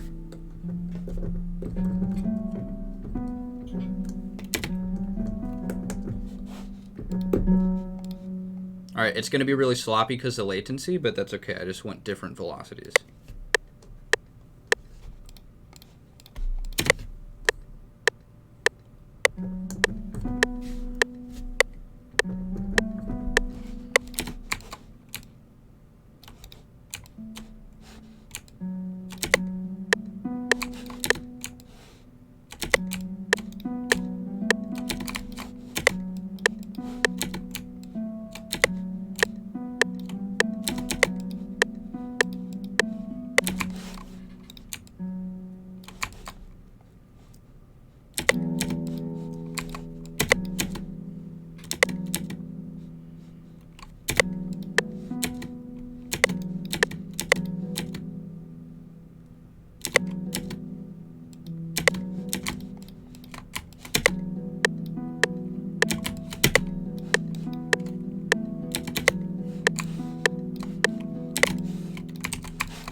Mm.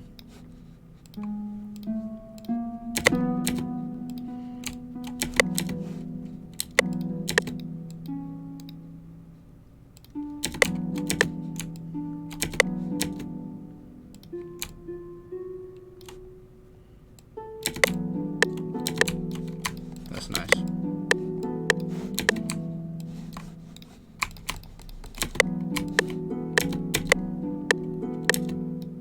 Oh, that was actually...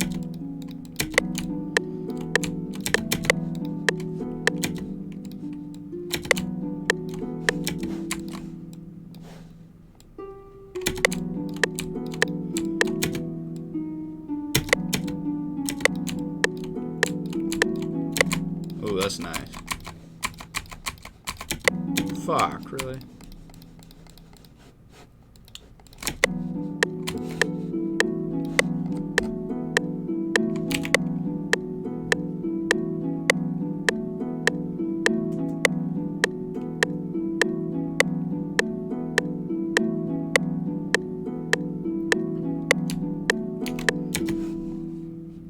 What did I miss?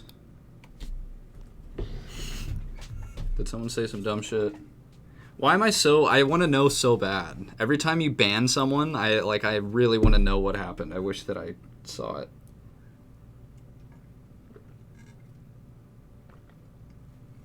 Sorry, I'll turn the metronome off. Or sorry, mute. Or just deleted message. Oh, I can just click to show it. I'm tripping. Oh. Okay. I see. Also, I don't know why I'm dropping frames. Maybe it's because my girlfriend is here. I've never streamed while my girlfriend's here, and she's on the internet too. And maybe I'm like running low on fucking bandwidth, because I should not be dropping frames.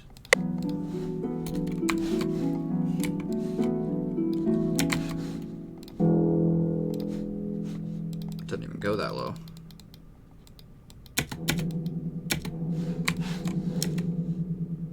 What the hell happened? What did I do?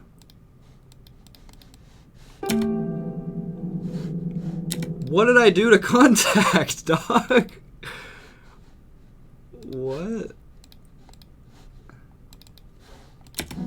There we go.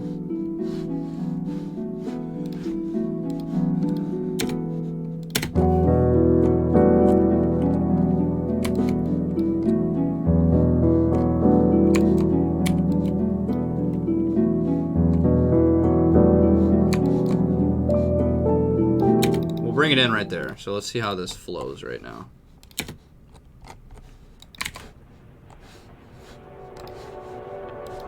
Let's bring out some of those highs, pluckiness a little bit.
That's what we want.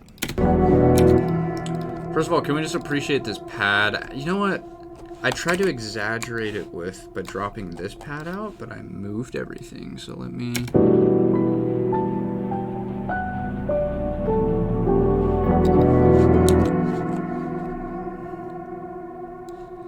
Alright, I gotta do something about that real quick.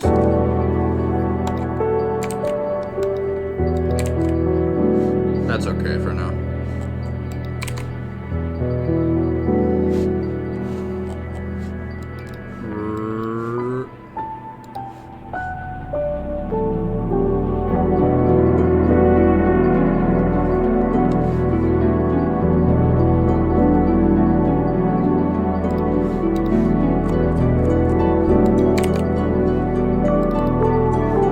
These are still a little too aggressive.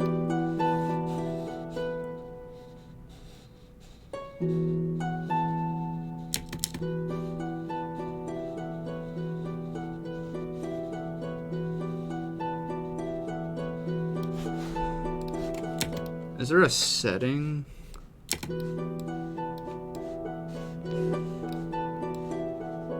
That's what we want. Oh? Whoa. That's fun. We'll play with that later. Yeah, we just want it damper, so let's just make another instance of it for the higher octave.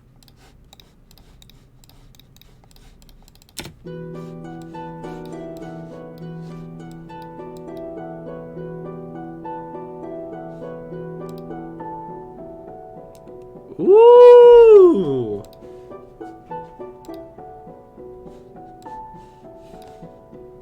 That's nice.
I'm having to boost this a lot because it's just not allowed to begin with.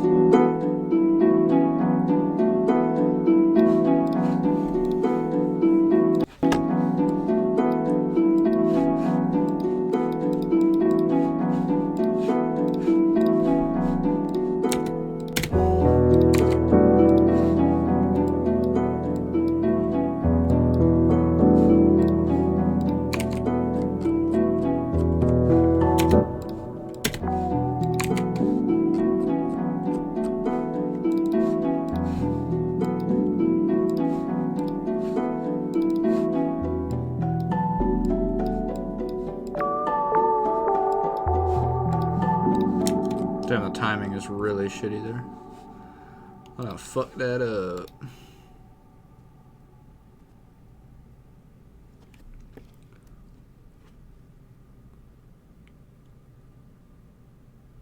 We got some backseat producers. What's going on?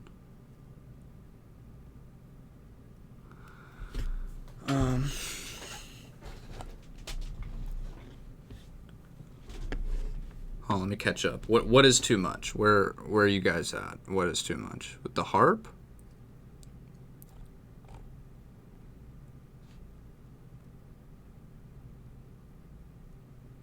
No, it's okay. I'm not saying that in like an assholey way. I'm serious. You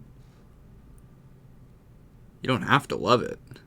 If you think I should change something, I'm curious what it is. Is it because I haven't been reading chat. If something sounds muddy.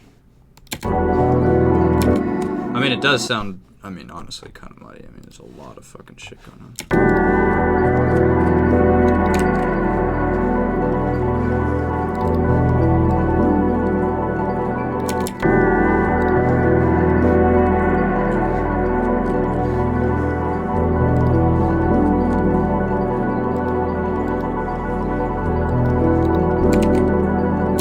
I also have some bunk-ass Ozone 8 preset on it as well that really squashes everything. Listen without it.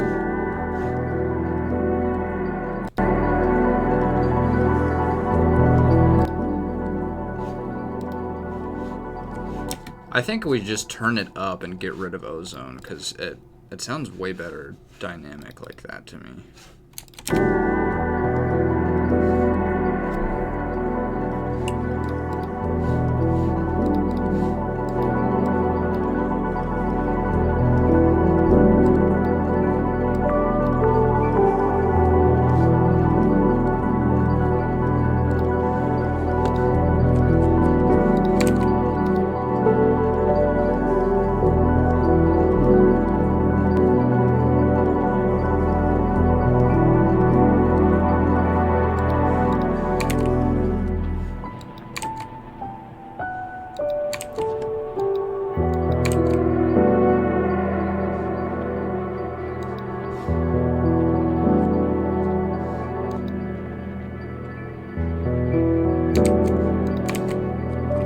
Someone said, I want to know how you made those random ass bloops. I will show you.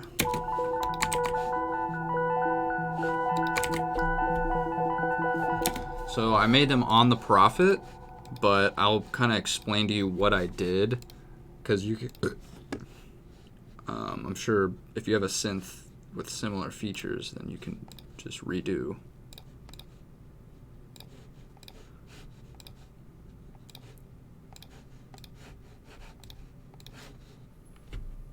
Uh-oh. Alright, I hope the stream's not fucked after I just did that. No, we're good. So, I need to change the sample rate real quick of my, explain that whale sample too. I can explain that. I've gone over that a few times on here, but that's also from the Prophet. I need to change the sample rate of my shit, and sometimes it fucks up when I do that, so I literally blue screen sometimes, so if I blue screen, then I'm sorry. How do I even do it? Oh yeah.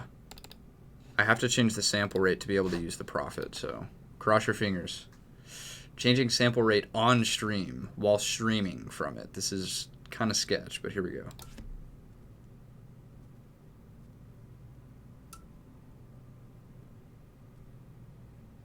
Are we good? Did that work?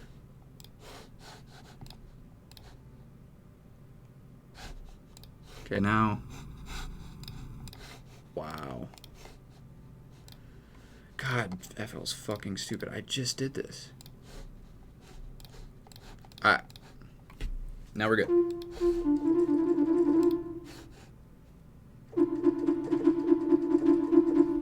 Alright. So, I don't know why I have no idea. I just noticed that my Prophet sometimes sounds super distorted and like fucked up. Like very fucked up.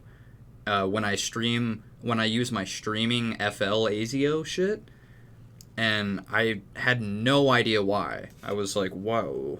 And one day I just changed the sample rate, and that fixed it. So I changed it from 44,100 to 4,800. And,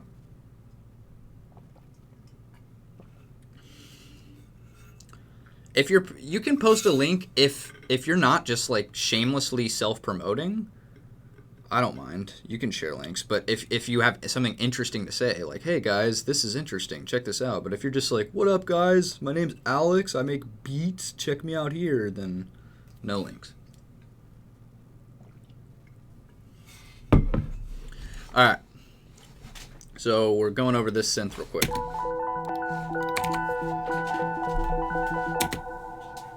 So it starts with a preset that's already pretty close. Let me find it. So this is where it starts from.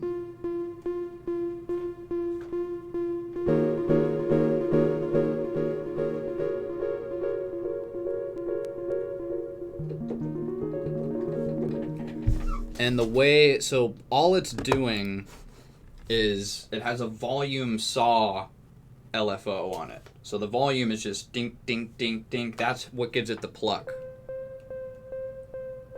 Fuck you guys.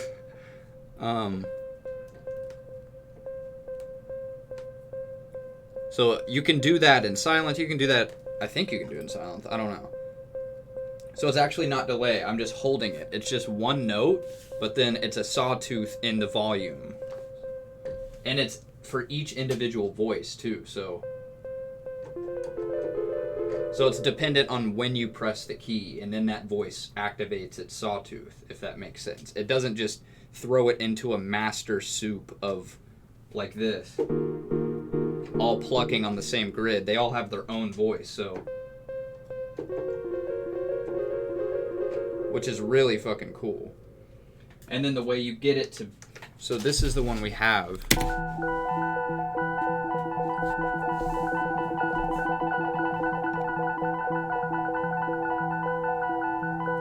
So what it's doing is, remember I just explained to you it has a sawtooth on the volume, a sawtooth LFO, ding ding ding. So there's if you go to that LFO, we have it right here. So we'll sustain a note or a chord. And we can control the frequency, the speed, how fast it does that. Just the frequency rate, that's it. So then you do another LFO that controls the frequency of that LFO in a sine wave. So it's the speed of the pluck sine waving.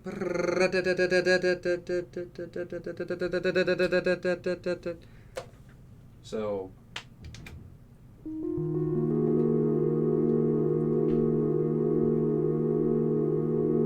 what did I fuck up? Oh.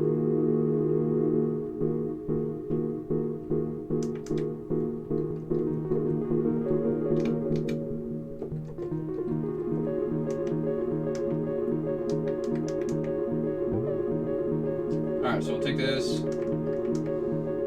Destination LFO to frequency.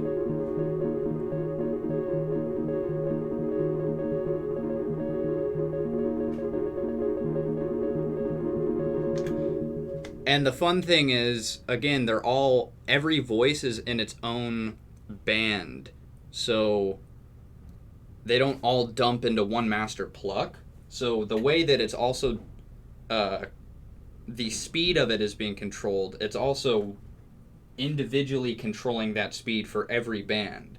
So the sensation of the sine wave speeding up and slowing down, it's not like it's just a sea of a bunch of different bands speeding up and slowing down, all randomly. They're not all doing it in synchronization with one another.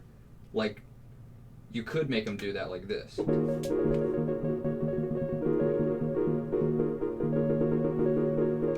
But then if you play them all randomly,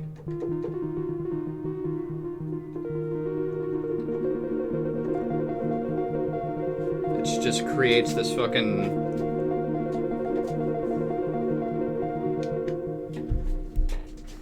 That doesn't sound as good as what? I was just showing you what... Oh, sorry, you meant all of them doing it together. Exactly. And then you get this.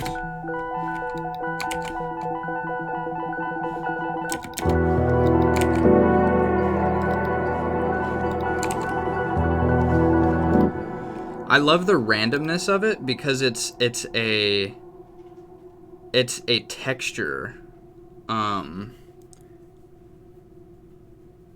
It's like it's not trying too hard to be a synth. You know what I'm saying? It's not like, yo, new synth incoming. It's not like aggressively asserting its place in the mix as like an instrument.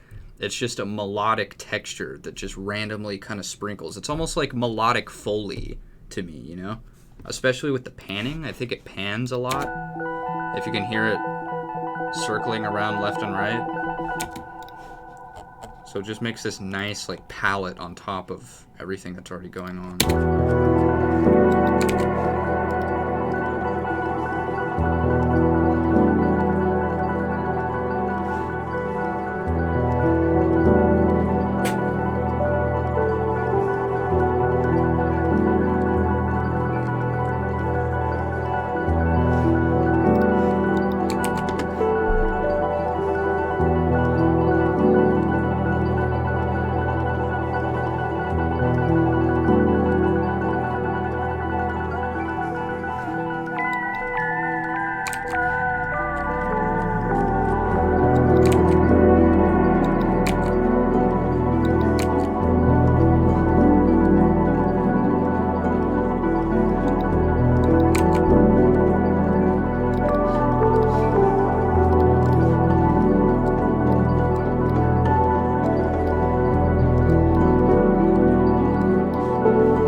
What up, Pyramid Plaza? Fucking legend in this bitch.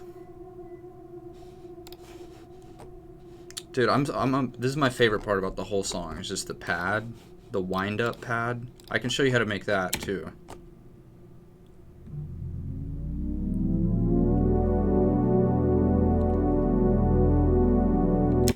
It's a very similar... It's actually almost the exact same conceptually to the whale synth.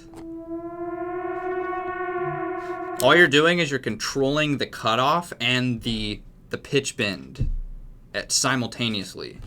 So if you want to do that for the kids at home, it's super fucking easy. Check this out. Take any pad.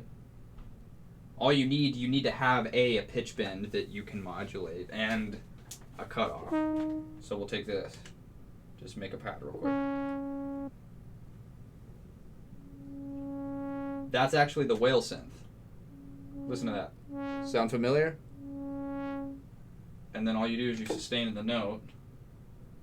And then you have pitch bend. So you just put a bunch of reverb on it. That's all that is.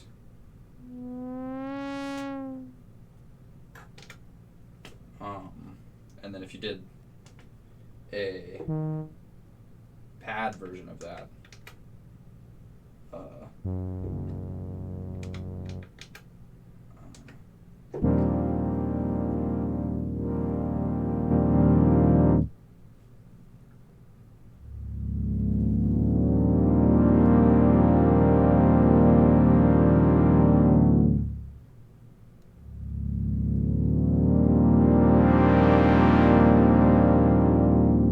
that's it. Super easy. Literally, I'm not kidding. Like, in terms of easiness to how awesome the result is and how impactful the result is, this is, like, super skewed. Like, it's so easy, and it just levels something up drastically. Like, anyone can do that in 5 seconds. You hardly need to know anything. Just a cutoff knob and a pitch bend. That's all you fucking need.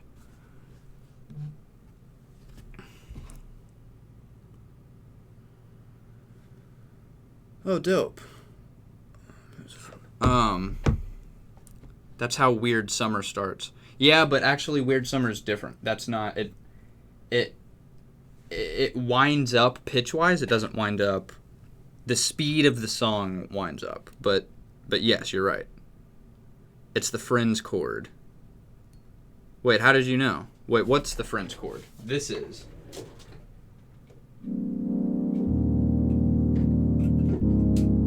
Then that's the next chord.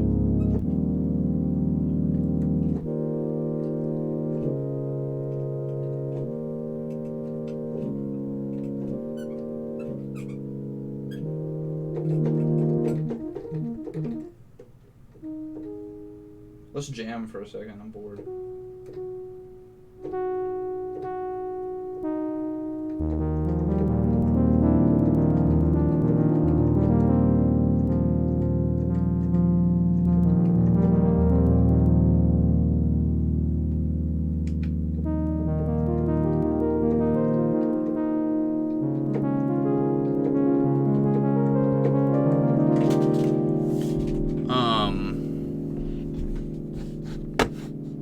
That sounds terrible. The release is way too high.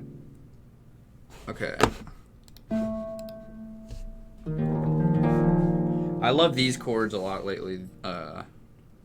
This. Sorry. This. And this.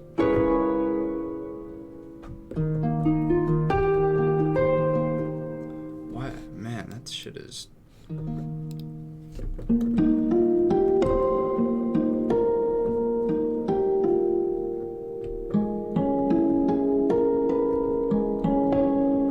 God, the latency is so bad. It's so bad, dude. Like, I don't know. Can you see on stream how fucking bad it is? Watch. It's like almost a full second.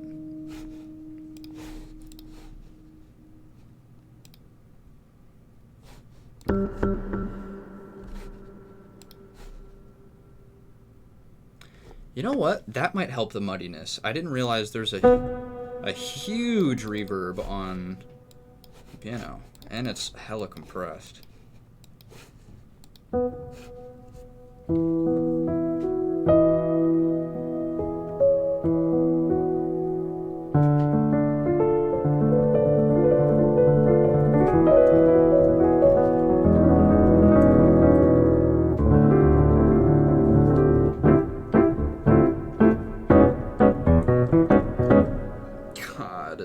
It's unplayable.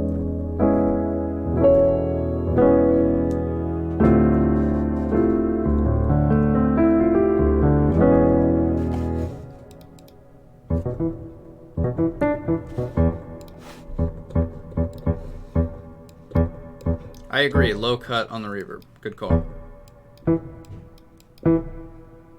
That sounds good. And just less overall, I think.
that's the main menu theme. I mean, that's it.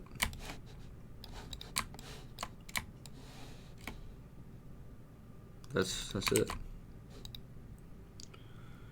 Is it symmetrical? It is. I don't know what else to do to that. I really shouldn't. I feel like I shouldn't do much else to that.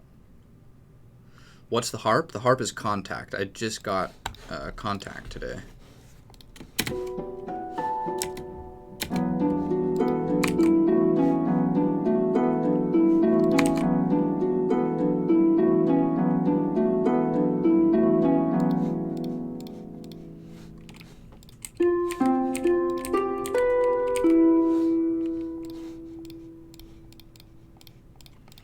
What else do we have?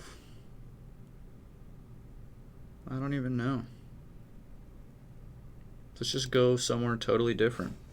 I'm gonna open something I started the other day. I have no idea what this is, but we're about to find out.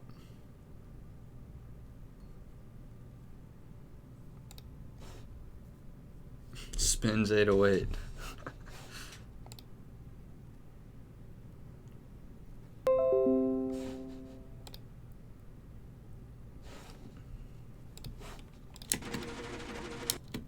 I have no idea what this is. I'm kind of nervous.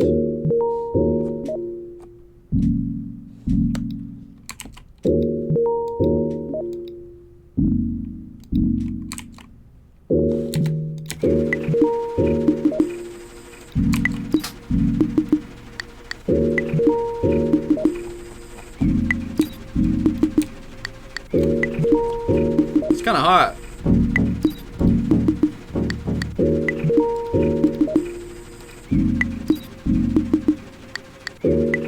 Kenny Beats tag. Bro, Kenny Beats tag on the fucking OST type beat.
I was thinking about like making a sample pack like this, for example.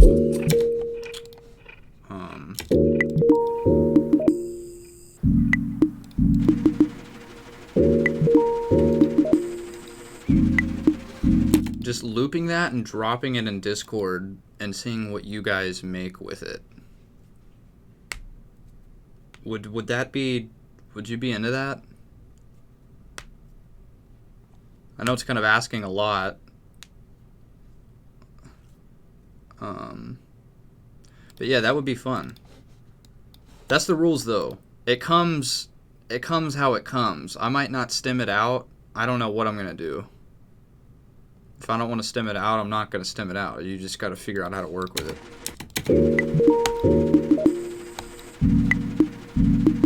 No, I'll probably stem this one out because there's a lot.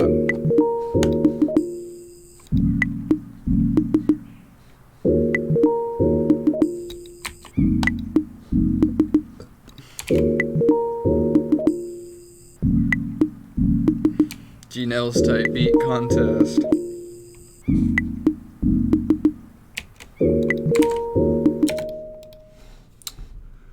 What else do we have? There's this one from last time. Actually, I don't even know if I made this on stream. I think I made it. I don't remember. Just a beat, though. It was pretty hard.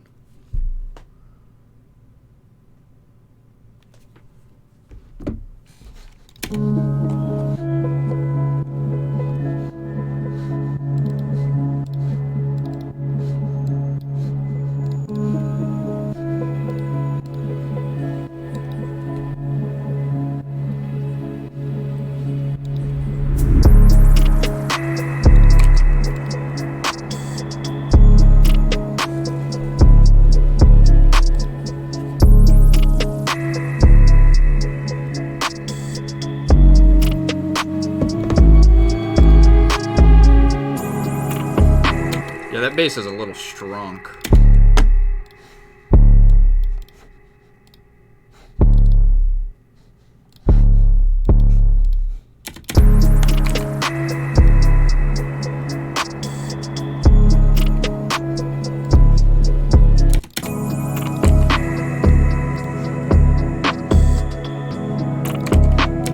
Bro, I gotta stop using the whale synth. It's just like, I haven't released anything that uses a whale synth yet, so I feel like whatever makes it out first with the whale synth, that's when I'll stop using it.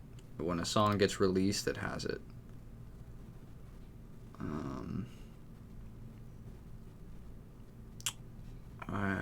I also choose first. I don't know if Imagiro is still in here, but I still have this beat that I made with the guitar shit that he sent.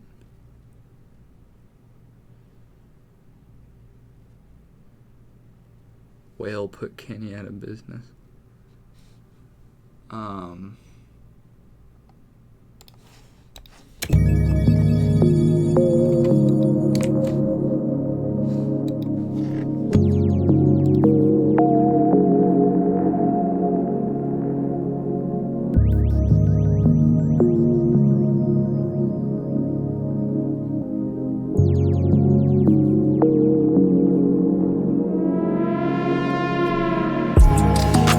There it is again.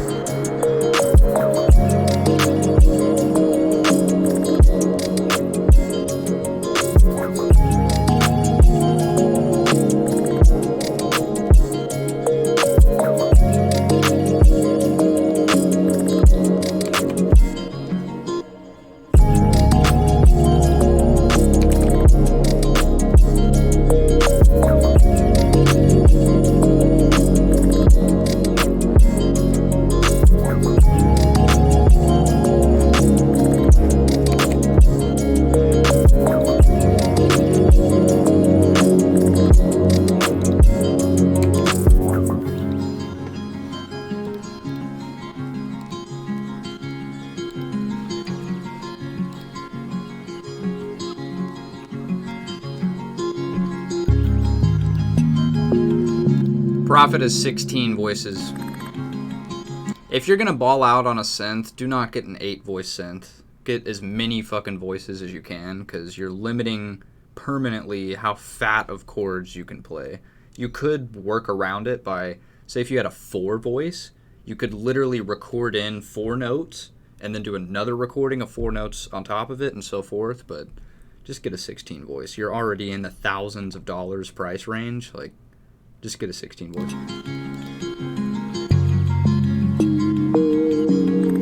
I kind of want to finish this with a Magiro.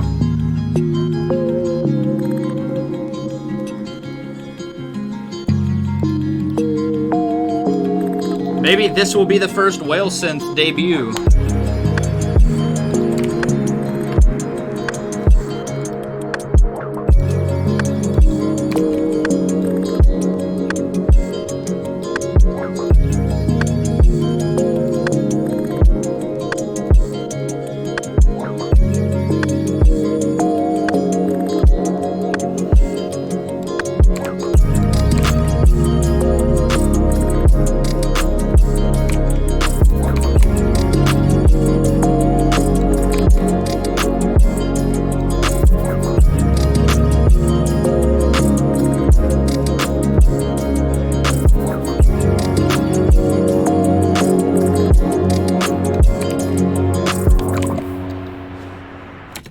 Yeah, I gotta figure out how to finish it.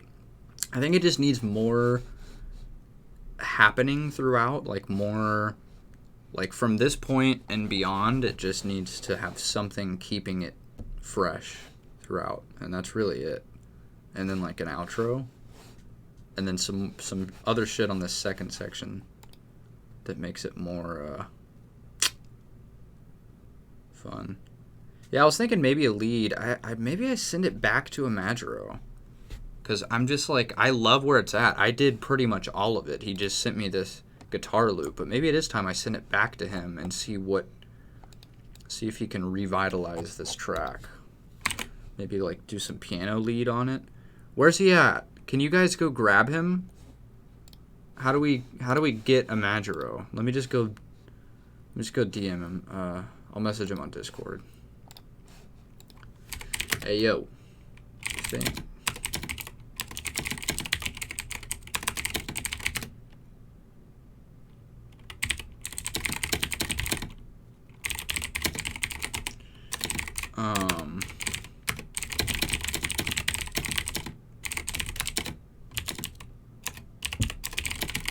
I love where it's at. I think it just needs a tiny bit more to keep it interesting throughout. Maybe a piano lead or something. On the second half.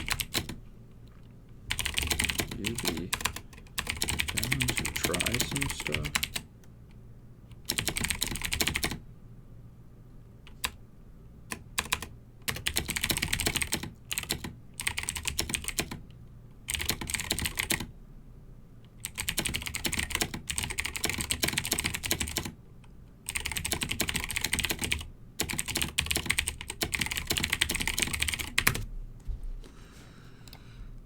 All right.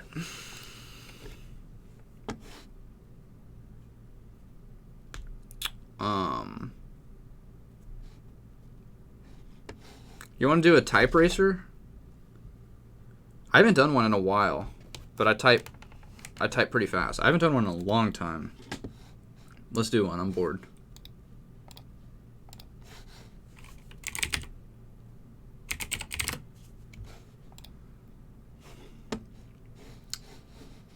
Alright, it's about to get competitive. Window cap.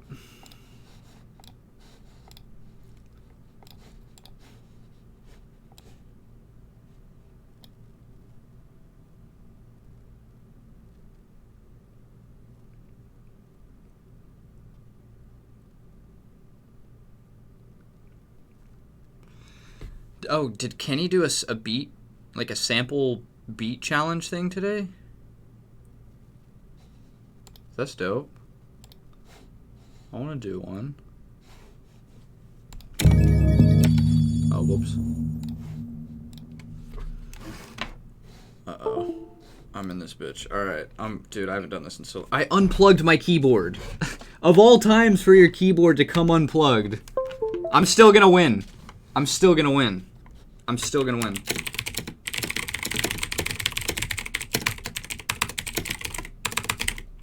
Oh, I hate doing this. Ah, fuck off.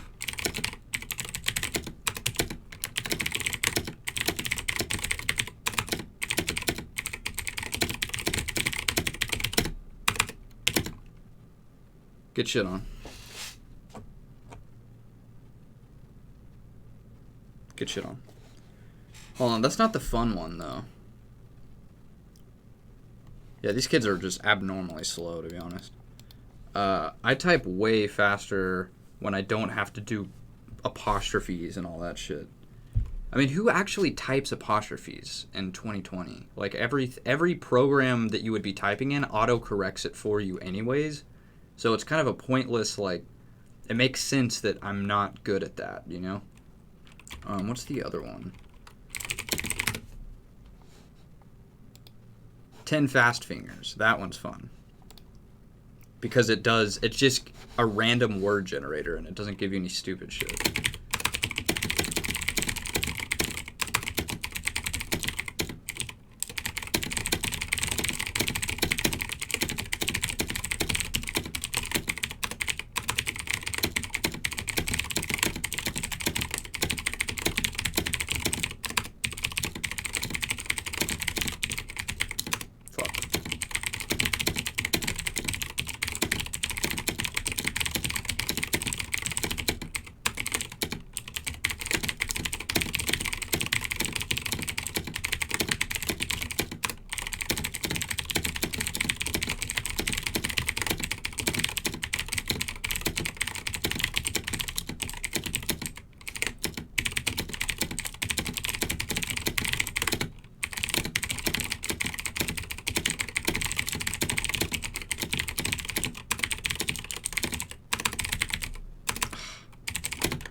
Damn, he was pretty close. What I think that's what he said, actually. He said like 110, 120. You could tell by the sound. Well done. Does anyone want a 1v1 right now? Oh, he said 120 to 130. Newless, you want the smoke? How do we 1v1? Type race 1v1. Oh, on Type Racer. Oh, I'm about to get shit on, dude.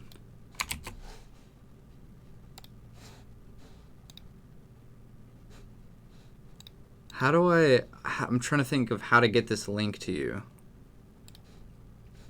without dropping it to everyone.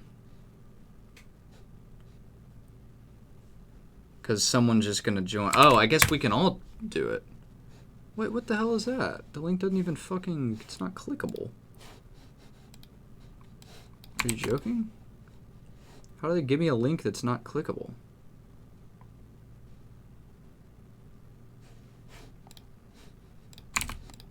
Oh, it is clickable. Is it? Oh, just copy and paste it.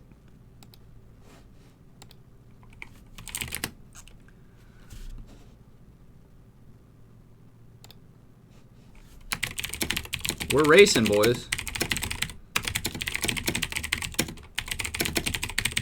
Ah, fuck me.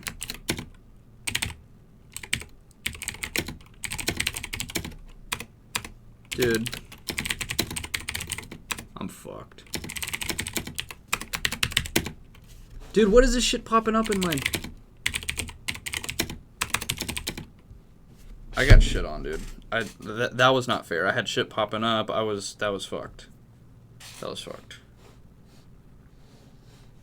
Can we just can we restart? Do we have to wait for everyone to finish?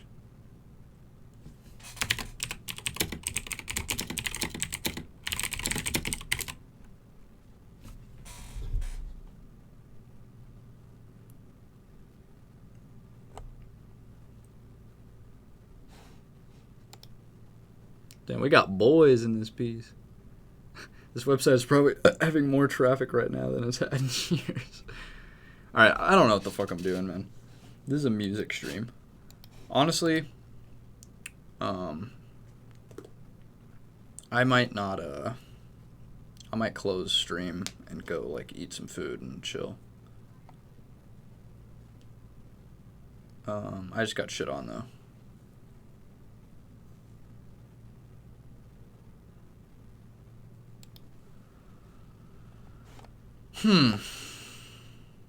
What to do today?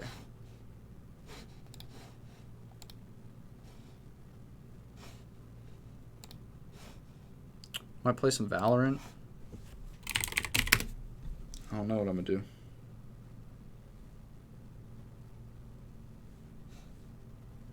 I'm gonna go kick it in Carmack stream. Let's raid Carmack. Let's fucking raid him. Can we do that? We're raiding Carmack. Let's go. It's just all caps, Mr. Carmack. Join the raid. And if you've got Megamind emotes, you're spamming that shit. I better see blue Megaminds, all types of shit. Let's go. 113 are ready to raid. We need more. We need everybody. I don't know how many are in here, though. Maybe it's like 113 at this point. Fuck it. We're raiding.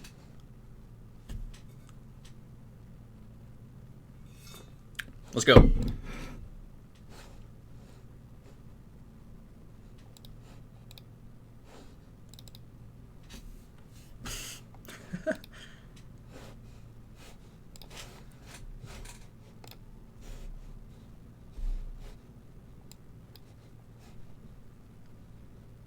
You're not even gonna notice or something.